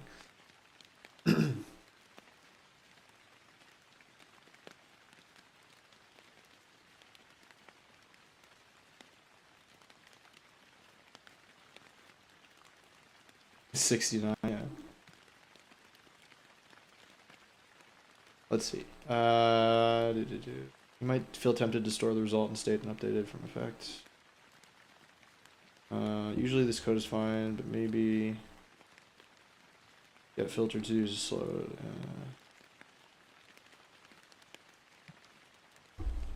Can use hooks like use memo to cache the results of expensive computations to be reused instead of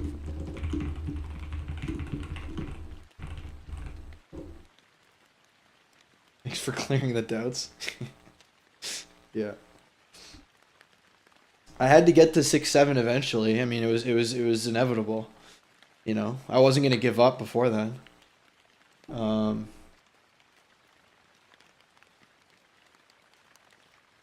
So okay, so the use memo takes like a. It takes like It's like another function, and then it just returns a result that you want to memoize, right?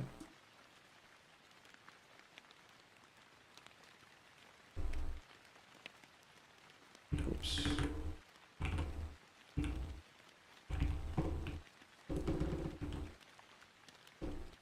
Oh.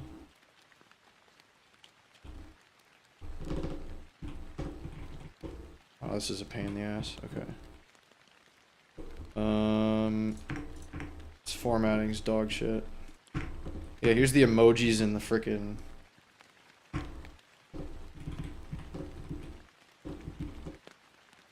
There we go.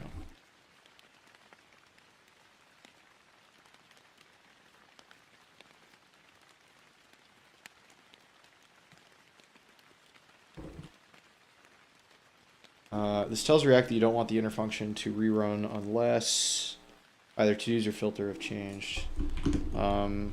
Use memo has dependencies like useEffect that only recalculate the function body when those dependencies change. Right?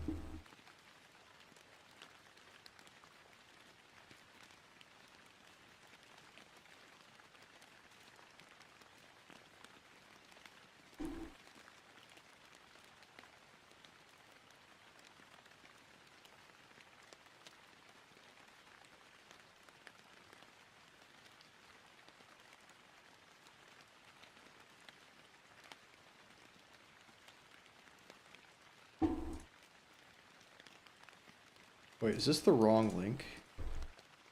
It is. It needs to be this one. There we go.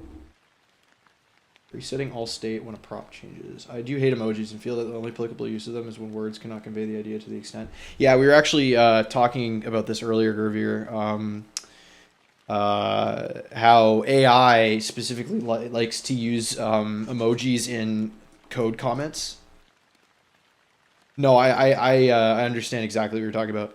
So there's an emoji here in this code comment, and we were having a discussion earlier about how, you know, vibe coded apps usually you can tell because in the comments there's emojis all over the place. Because for some reason AI likes them, but I think like no sane human being should put emojis in their code comments.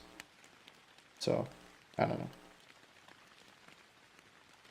It's also like not easy to do. Like you have to go out of your way to like, unless you have like some sort of keybind that allows you to copy paste emojis easily. Like I know on Mac you can hit the function key or whatever and it'll bring up the emoji menu.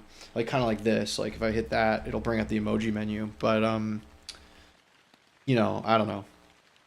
Yeah, purple gradients are in the AI favorite list. Yeah, yeah, yeah.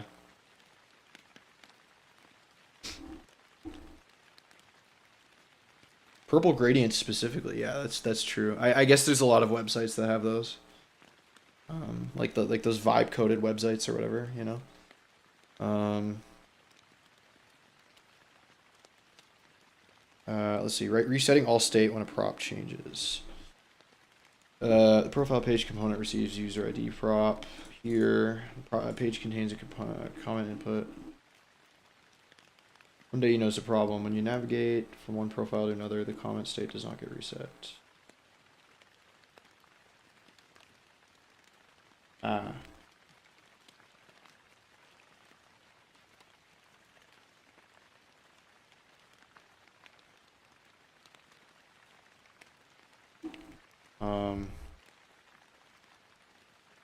Tailwind CSS creators did take ownership that they spoiled the purple color and the AI picked from them. Oh, interesting. You think that's cap? Yeah, I don't know, maybe. So you think like of the available colors in Tailwind, there's like more purples than others. That's interesting. Let's see. Okay. Okay. So instead of using useEffect to reset the state of a component, you can pass a key to the component in the parent that is tied to a unique that relates to its state, i.e. whoops.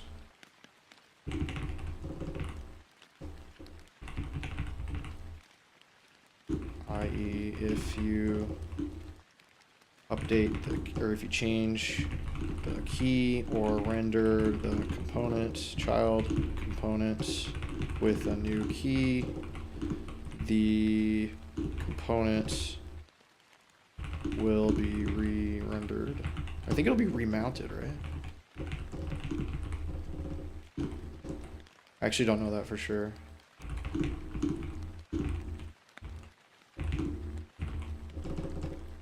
Or a new instance of the component will be mounted with that new key. Right?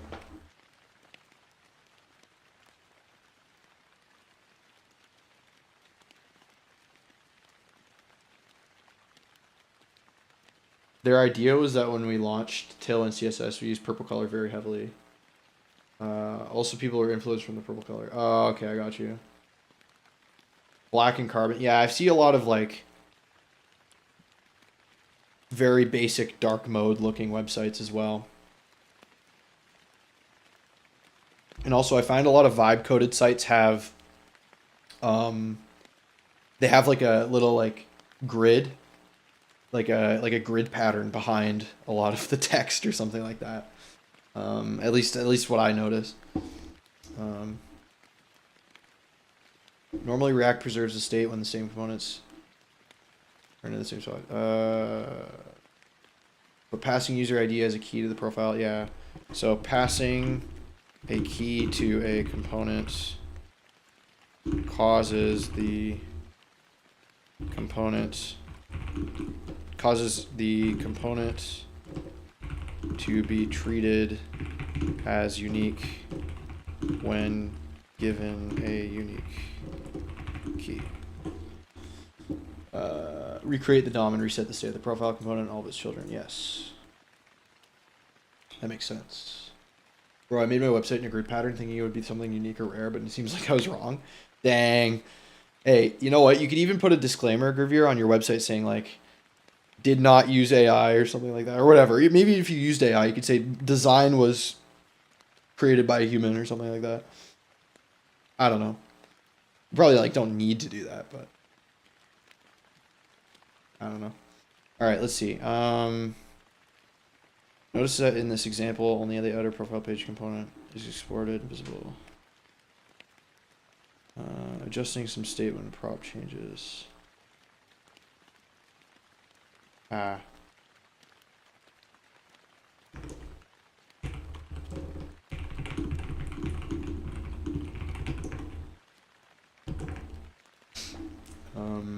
List component receives list of items. Okay.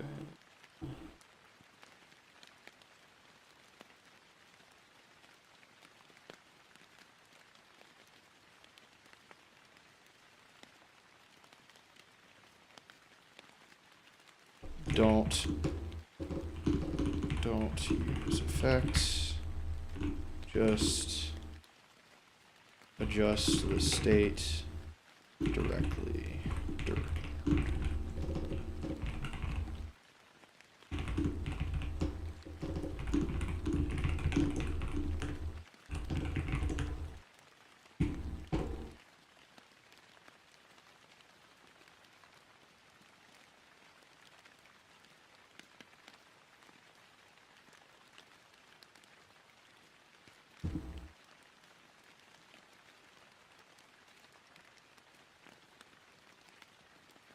Storing information from previous renders can be hard to understand, but it's better than updating the same state in an effect.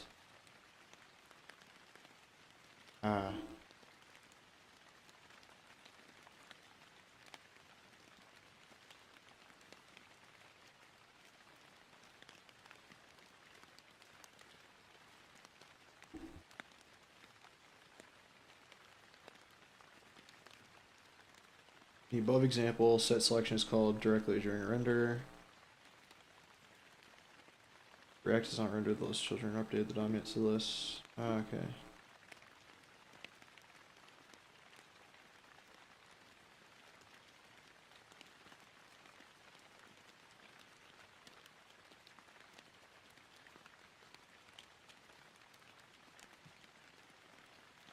May just state like this, but any other side effects changing the DOM should stay in the event handlers or effects. I don't know if you heard or not, but there's a saying, Chorki Dadi Maintinka, which translates to the guilty dog barks the loudest. Yeah, that's fair. That's fair. That is, I didn't think about that, Gervier. That's fair.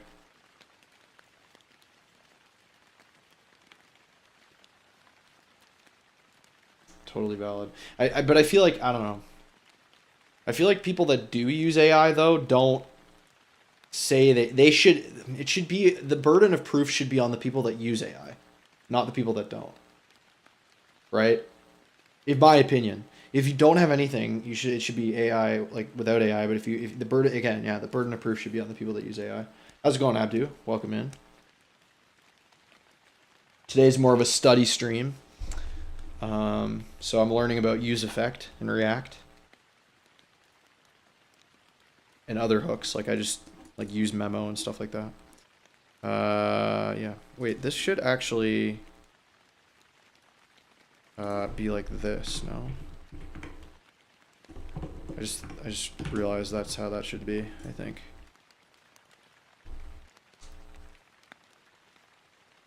How many more courses are there in the course? So I've got this lesson on useEffect, right? And then I've got this memory card project, class components. I know somebody in chat yesterday mentioned that class components are a little out of date, but that's fine. I still think they're important to learn. React testing is a section, and then the React ecosystem, more React concepts, and then this conclusion. So that's the React course. I've got, you know, each one of these is like a lesson. And if it has a little wrench, it's like a project. I think you had to add is extra. Oh, right. Yeah. No, I hear you. You're right. I didn't see this extra on here.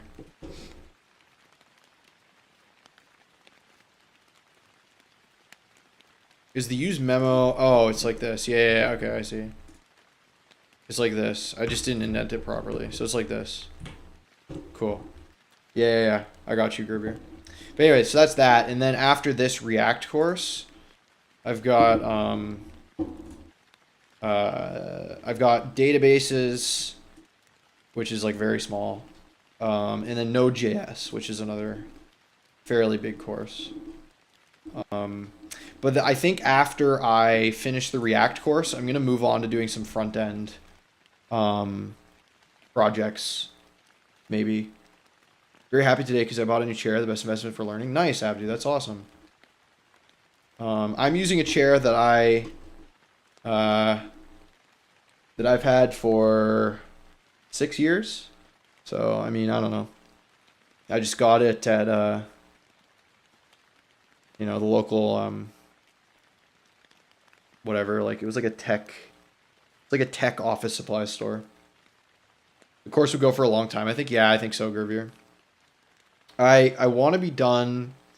My goal is to finish the React course itself in maybe by June.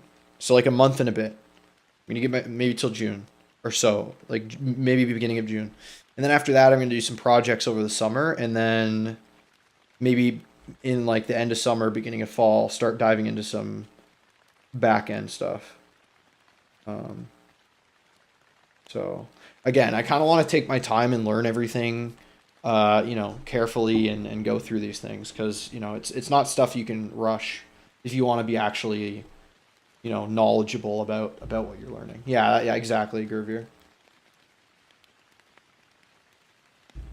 My initial goal when I started learning on here was to be at a beginner to intermediate level in full stack by 1 year in.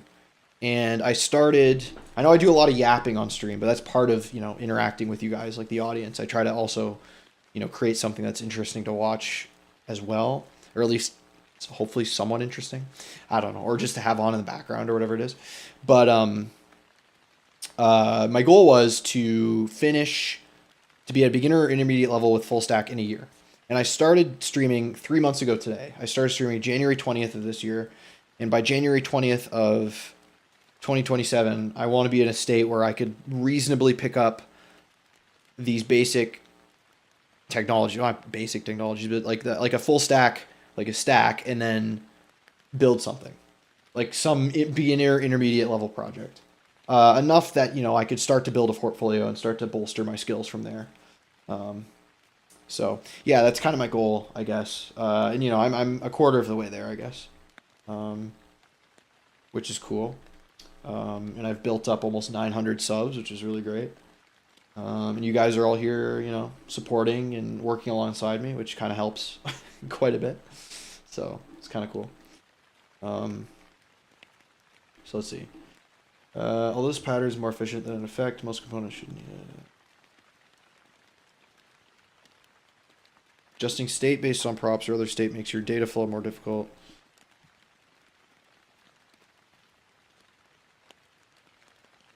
When will you be able to make something like authentication? Well, that involves backend, Abdu. So probably, I don't know.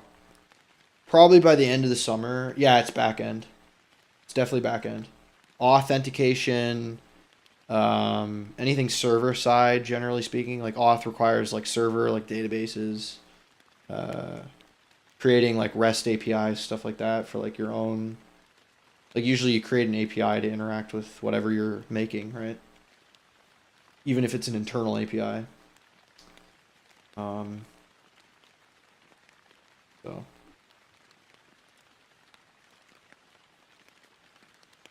Now there is no need to adjust the state at all. If the item with the selected ID is in the list, remain selected if it's not.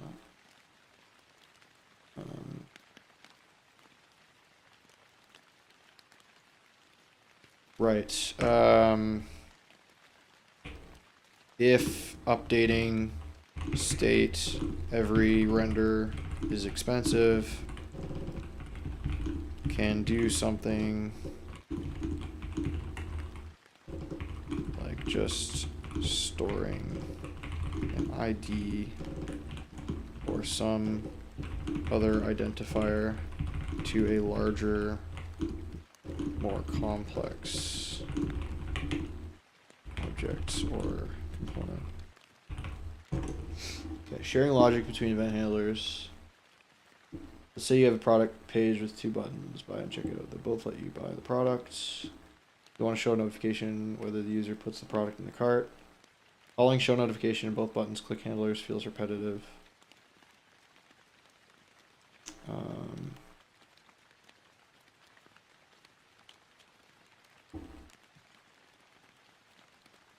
See you next time, Abdu.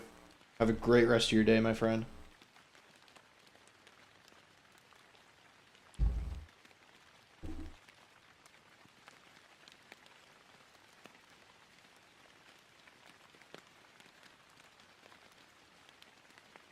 I learned this stuff with trying, I'm not reading much, so I do have a lot of holes and weak links in my knowledge. I can make almost all kinds of application, but not following a path made somewhat a mess. Yeah. That's what I'm trying to do, Gervier, is like kind of have a more systematic approach. So, you know, to kind of circumvent that, because that is a valid way to learn, and that is the way a lot of folks do learn. I just am in a unique position where I can afford to learn this systematically because I have a job. I have that like job security. You know, like I have stuff in my life. Like I don't need to find a job ASAP. I don't need to rush it. You know, I can kind of take this at my own pace. And I also do have that CS degree that kind of gave me, you know, it taught me how to learn, especially when it comes to computer science, like tech related concepts. Trying to run before you can walk. Yeah, exactly. I honestly do love like proverbs in other languages. They're really cool. Like I really like those things. Yeah. But no, trying to run before you can walk. Yeah, exactly. Like I think I was trying to do a little bit of that. Sometimes I fall into that trap too. And I think any developer who is eager and wants to be good at what they do falls into that trap a little bit, right? Because we want to make things that are cool, right?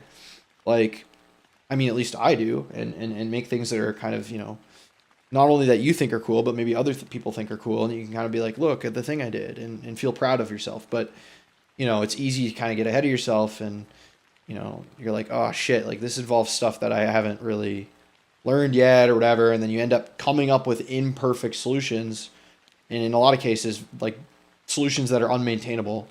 And you usually only realize that, you know, and I'm talking more so for people that are like trying to create like larger projects, right? Like a lot of folks that are new to building software, you know, scope a project and then they think, okay, I think I know enough to build this project in, let's say, 2 months, right? But then they hit a bunch of roadblocks that they didn't expect. And then 2 months in, when they thought they should have been done the project, they realize, oh shit, this project actually involves so many other different technologies that I didn't think I would ever need that I also don't know. So then they get kind of discouraged and burned out. I'm not saying that happens to everybody, but I think that happens to a lot of people, at least initially. When I think that people generations ago who made all this stuff were away from their mobile phones and were more social, so they just came up with stuff randomly. Yeah. Exactly, Gervier, 100%. It's kind of wise to, I think, learn how the people that came before us learned, right? Like, if you think about it from like, let's say you have a senior dev, okay? And you have a lot of these guys on YouTube, right, that are senior devs and they're, you know, creating content based on AI and stuff like this and using AI. But those guys learned how to code 20, 30, 40 years ago when AI wasn't even a concept that even exists. Like it was, but it didn't exist at all in its modern manifestation, right? And so they learned in a very kind of, you know, without the phones, without all the distractions, stuff like this, using a lot of books probably in a very analog way, right? Whereas today, everything's about like, you know, everything's so fast paced, you have to always keep up, blah, blah, blah. But like, you know, 40 years ago, things didn't change as quickly. At least that's probably my understanding is, you know, it didn't feel like there were paradigm shifts every month. And especially with social media, you know, the world wants to make you think that the whole landscape's changing drastically every 3 days when a new model comes out, right? And it's like all pandemonium, everyone's panicking. But it's like it's not real. Like that's a figment of society's imagination, right? And it fucks people up a little bit, I think, because they get they're like overwhelmed. And I think that noise is really obtrusive to learning in an honest way. Yeah, 90s devs can dust us easily. Exactly. And why is that? Because they have the experience, right? They have the experience, and they also have the wisdom of learning, having learned in an environment that wasn't this like rat race hellscape, right? Like that's also why I don't use apps like X or even Blue Sky. I mean, I use Instagram, but that's not like I don't get into the tech, bubble of X. And I target X specifically because like X is where a lot of this AI discourse is happening, right? I use Discord, but that's different because it's kind of like my own community. But I don't, let myself get consumed by this noise because at the end of the day, that's all it is. It's trying to gin up, investments into these AI companies and whatever. And I'm using AI as an example, but this was arguably true for even the .com stuff like 25 years ago, like when I was a baby. Like I don't obviously remember any of that, but just trying to gin up hype so that people keep talking and investors keep investing because it looks like things are happening, even though it's all kind of a charade, right? I don't know. That's kind of my take on that, and that's kind of going back and using the docs and writing notes like the old days and thinking about these things at a deep level. I think it does dividends. Like it really, and I could say through my 3 months of doing this, I've learned a shit ton that I probably wouldn't have learned if I just used AI and just relied on vibes or whatever it was, right? You deleted Instagram because it was getting too much to a point where you closed the app, but not knowing my thumb would open back up. Yeah, exactly. That's scary stuff, Groovier. You do use your phone on grayscale mode. That's nice. That's cool. Yeah, I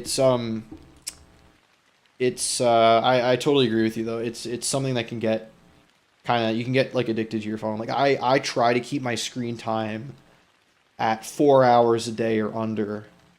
But even then, sometimes I slip, especially on the weekends. Like sometimes I'll get up to 5, 6, 7 hours of screen time, which is bad. I should not be doing that, but it's just the reality of 2026. Unfortunately, I think a lot of people are addicted to their phones. I think probably the vast majority of society is addicted, right? And that's not to distract Gervier from the true. Well, I will say, AI does have true utility, right? Industry, it does especially for senior developers. However, all of the noise distracts from the actual real output you can get from AI, right? AI is useful, but it distracts from what you can actually do with it, and instead just placates all of this bullshit, right? And it keeps the hamster wheel running, right? But and it's like, okay, well then let's take a step back and see what AI can actually do for us, instead of get so caught up in the race, and then you kind of lose control, and you're like, where am I going? And it feels like everything's chaos all the time. So that's no good. So you don't like that, obviously. Okay, so let's take a back step here. Calling show notification, both buttons. So add to cart, and then that's related to the change in product, right? When you're not when you're not sure whether some code should be an effective event handler, ask yourself why this code needs to run. Use effects only for code that should run because component was displayed to the user. Use effects only for code that should run.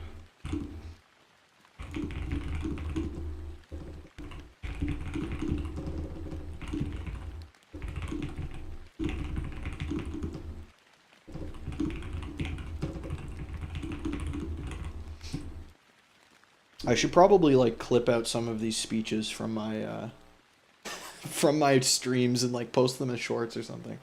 Do the common like YouTube grifter thing. I don't know. Maybe get some more traction or something. I don't know if I have time to do that, but that'd be fun. I just thought of that because I know people clip their streams all the time and repost them. A lot of people do that. If I had more time, I would definitely do that. In this example, the notification should appear. Let's see. So let's see. Show notification in this byproduct function. Because the user pressed a button, not because the page is displayed. Okay. Putting the shared logic into a function called from both event handlers. Yeah.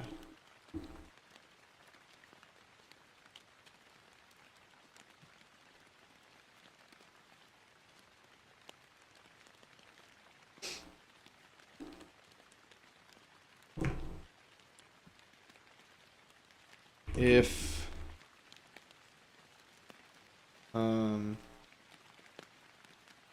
the state update is handled by an event handler, just handle it in the main body of the component.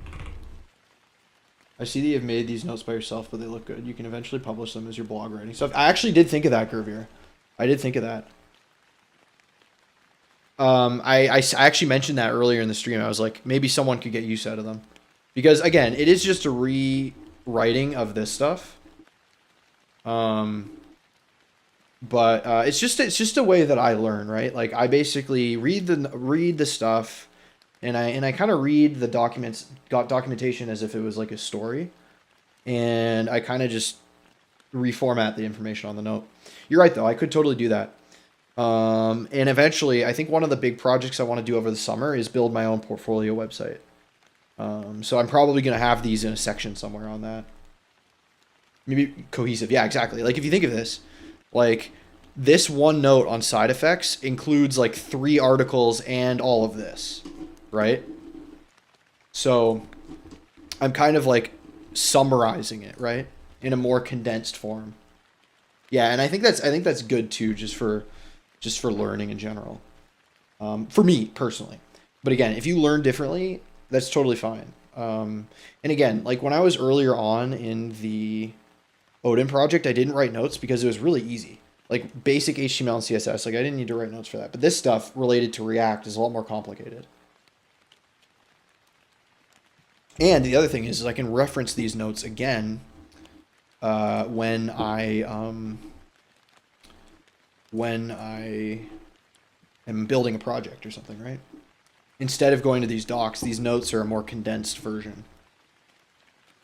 All right, so let's see. Sending a post request. The form component sends 2 kinds of post requests. It sends an analytics event when it mounts.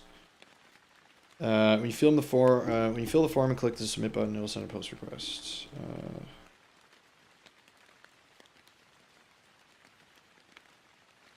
Yeah, so.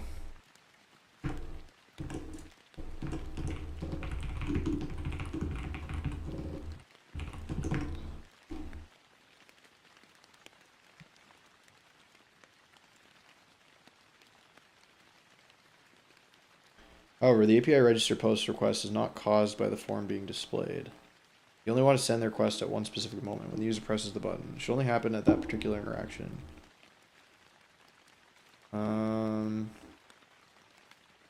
Delete the second effect and move the post request into the event handler. If a post request occurs due to an event handler, or occurs in an event handler, or because of an event, put the posts in the event handler, not needed in a second effect. I have an exam coming in 2 days, and the professor told us to write code on pen and paper. Dude, I had to do that too, my friend. I had to write, for my DSA exams, I literally had to write, like, I think I wrote an implementation of Quicksort on pen and paper.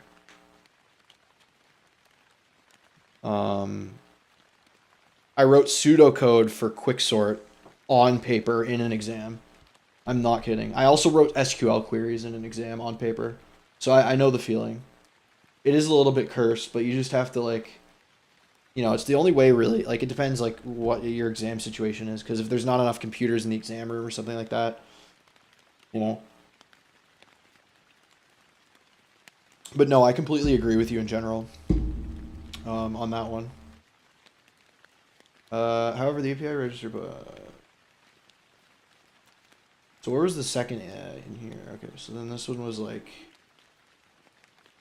void event specific logic inside. Okay, so then where's the event? Ah, because the JSON is related to this event, right?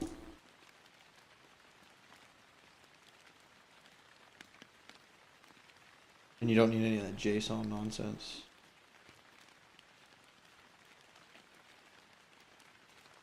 When you choose whether to put some logic into an event handler or an effect, the main question is you need answers. What kind of logic is it from the user's perspective?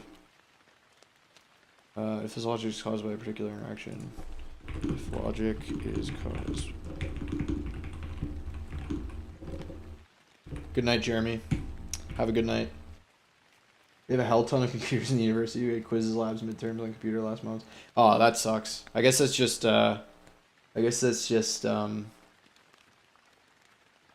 your university being shitty. That's unfortunate, but that's the way it goes sometimes.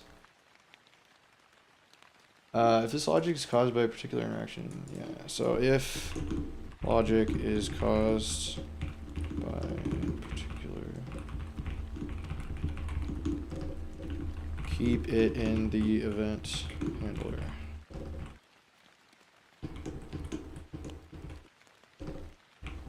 Jeez, I can't write. 8 hours of working is just like got me shot. Chains of computations. Sometimes you might feel tempted to chain events. Effects.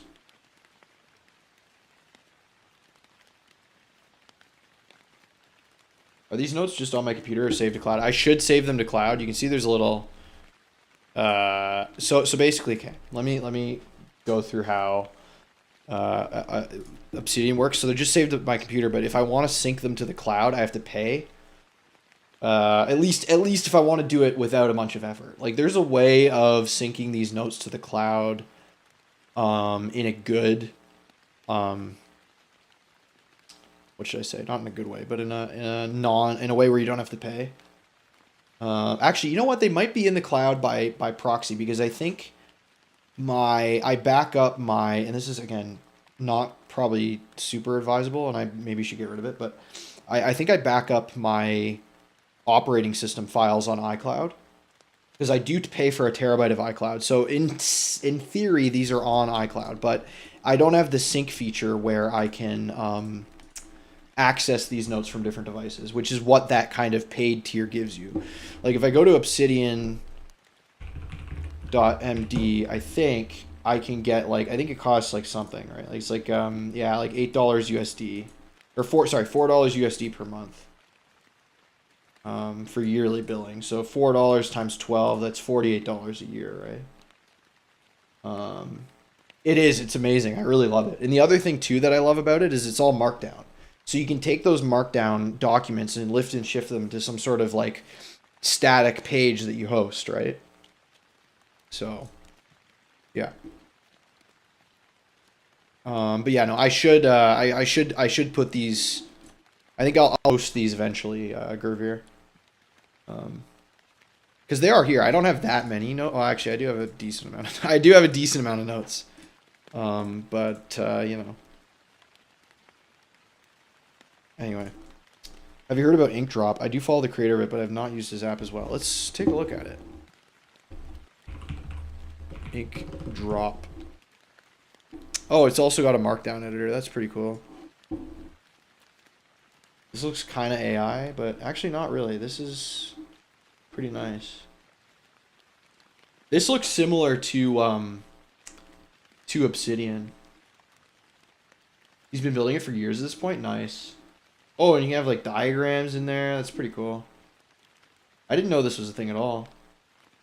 This actually doesn't look super AI. This actually looks like a decent website.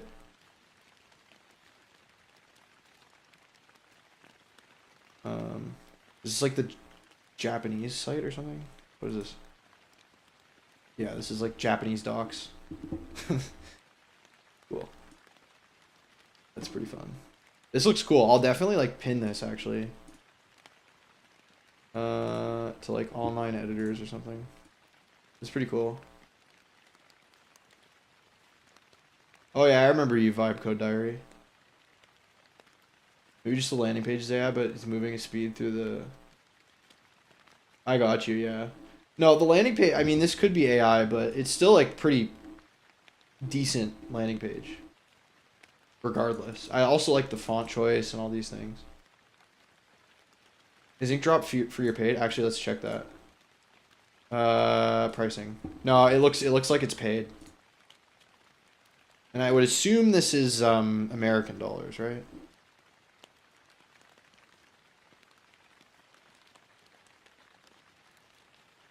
So you can save, okay, so you can save a little bit. So you pay $100 a year essentially. USD. And you get 30 gigs of storage, unlimited notes, cloud sync. That's pretty cool. That actually might be worth it. $100 a year, that's not too bad. That's not awful. Although I wish there was a lifetime license option. So, all right, let's see. Change the computations. I honestly might finish like when the timer runs out. I'm probably gonna finish, and I started doing this earlier. Is I might finish some of the note stuff offline, or off stream. Let's see. Vibe Code Diary is definitely built with AI, but you can make it to where you keep your notes private or make them public. Nice. That's pretty cool. But congrats on surpassing 50 users. That's pretty cool. I think getting any users for anything you make is difficult. So I mean, kudos to you, man.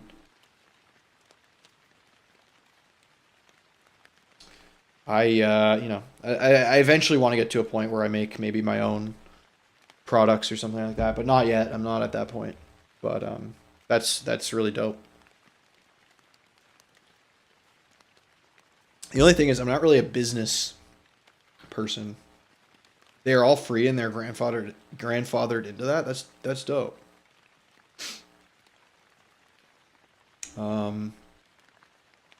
Yeah, I don't know. It's tricky. Like being a marketing person, like, cause I know especially these days with SaaSes and all these things, like marketing is critical, and it's like, frig, I don't know if I could do that, at least right away. But that's cool. All right, let's see. The first problem is that this is very inefficient. Chaining multiple effects. I think I want to start a project soon too. I have a little to none experience in coding. But you recently pondered upon HTML, CSS, and a little JavaScript. Nice. That's awesome, Jay. You should definitely start a project. I mean, even if it's like an example project, like you could totally just... choose an example project that has a low scope, even if it's like a recipe book that you build with HTML and CSS or something like that. Like do that, finish the project, and then, you've done a project. Like if you go back about a month on stream, I was working on this battleship game in HTML, CSS, and TypeScript, and it took me like 2 weeks to finish, but it was really rewarding when I finally did. And I would really recommend that kind of project building experience for sure. So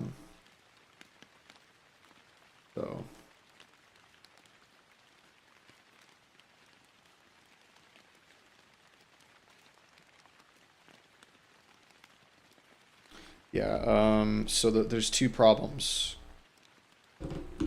Has two potential issues. One, the logic is inefficient.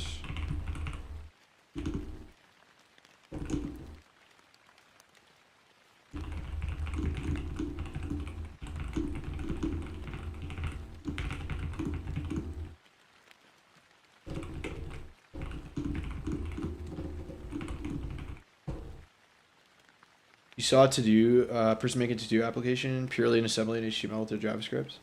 There are menace people still living. Yeah, that's crazy. How like WebAssembly? Like what? You can't just do it in assembly. Like it's got to be WebAssembly, right? That is fun though. That does sound fun. In a weird way. Like, I mean, I'd probably, like, it would probably do my head in, but it sounds kind of fun.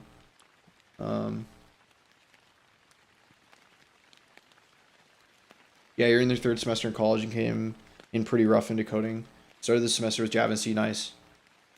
Dude, I was very similar. Like, well, I had a little bit of coding experience from when I was a kid, but I actually, my first degree was in, nah, bro, just assembly. Damn. My first degree was in biology, and I had very little coding knowledge. I used a little bit of R for statistics, but like, I mean, I wasn't really, you know, a programmer. So I went into a CS degree completely blind as well. Well, not completely blind, but pretty blind. And it's tricky stuff. You just got to like keep at it.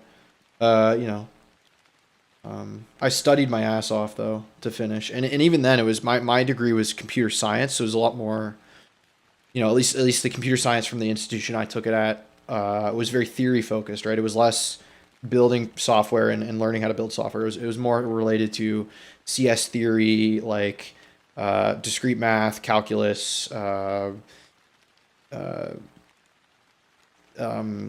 what's the other, like complexity theory, data structures and algorithms, applicate like how machine learning worked, like linear algebra, stuff like that. There was a lot of math involved involved in it, so it wasn't just coding, but yeah. No, honestly, when it comes to school, like succeeding at school, it's understanding what each lesson, like the main take home points from each lesson, and then effectively implementing that in whether it's assignments or practice sets or whatever it is, and kind of just drilling it until you kind of understand what those higher level concepts are trying to teach you, so that you can kind of put a model together in your head of, okay, this is what this course is about, this is what this unit in this course is about, and this is why we're learning this. I think understanding why you're learning something in a particular course is really important to effectively, you know, learning it, I guess. I don't know. Did you do truth tables, sequences, and induction? Yeah, we did. We did proofs. So we did like that's all discrete math. We call it discrete math group here. So like Boolean logic, proofs of induction, proofs by contraposition, like contrapositive, proofs. What's the other proof? It's like proof by contradiction, stuff like that, and then kind of formalizing those into this like stupid mathematical jargony theory stuff. I don't know. Anyway, it's a lot of yapping, but you know what I mean. And then eventually we got into like temporal logic and stuff like that. Okay, the second problem is even if it weren't slow as your code evolves, chains are inflexible to modifications in implementations down the road.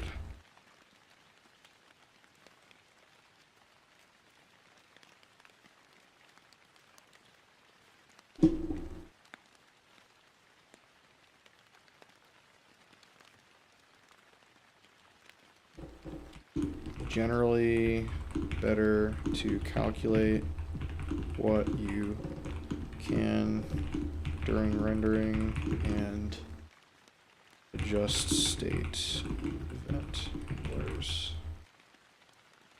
Yeah, we do call it discrete maths. I mean, just stepping into the journey. Yeah, that's fair. But I hate the math definitions. They make simple idea look so complex. Yeah, exactly. Like, if you look at like the axioms, like the definition of axioms is really confusing. Like you have this stupid like, I'm just gonna look up some examples here. Like understanding like this shit. Like if you have these axioms, right? It's like these are just like basic like if then or like and not or like basic logic stuff, right? But like you use these Greek symbols and shit, and it's like, what is going on? Like, you know, you have to know what like this like upward arrow means. Like you need to know that this means an and, right? It's this and this. But if you don't know that, or like this is like an implication. So like phi implies chi implies fee or something, like some bullshit, right? Totally. I know exactly what you're talking about. Or like, yeah, or you need to know this V shape is like or, right? So or two is chi implies phi or chi, or is it phi or c? I don't remember the name of that one, but something like that, right? Or like these other ones. I know I'm going off topic a little bit, but I'm kind of sorry, I didn't mean to save it. I meant to open it in a new tab, like this shit too. Mine is also CS, but toward web development and software engineering. It's more about learning how to solve problems. See, that's what I wish mine was, Jay. Mine was not like that at all, which is why I'm now doing that on stream and learning these things, myself. That's honestly, you're lucky that your CS is directed towards that web development, software engineering stuff, because that's what I wanted out of my degree, but I didn't get. However, I will say I don't regret my degree because I did learn a shit ton about how to actually solve problems effectively. Your buddies told you to grind leak code, okay? Like, if you're not focusing on DSA, like data structures and algorithms, then maybe you should.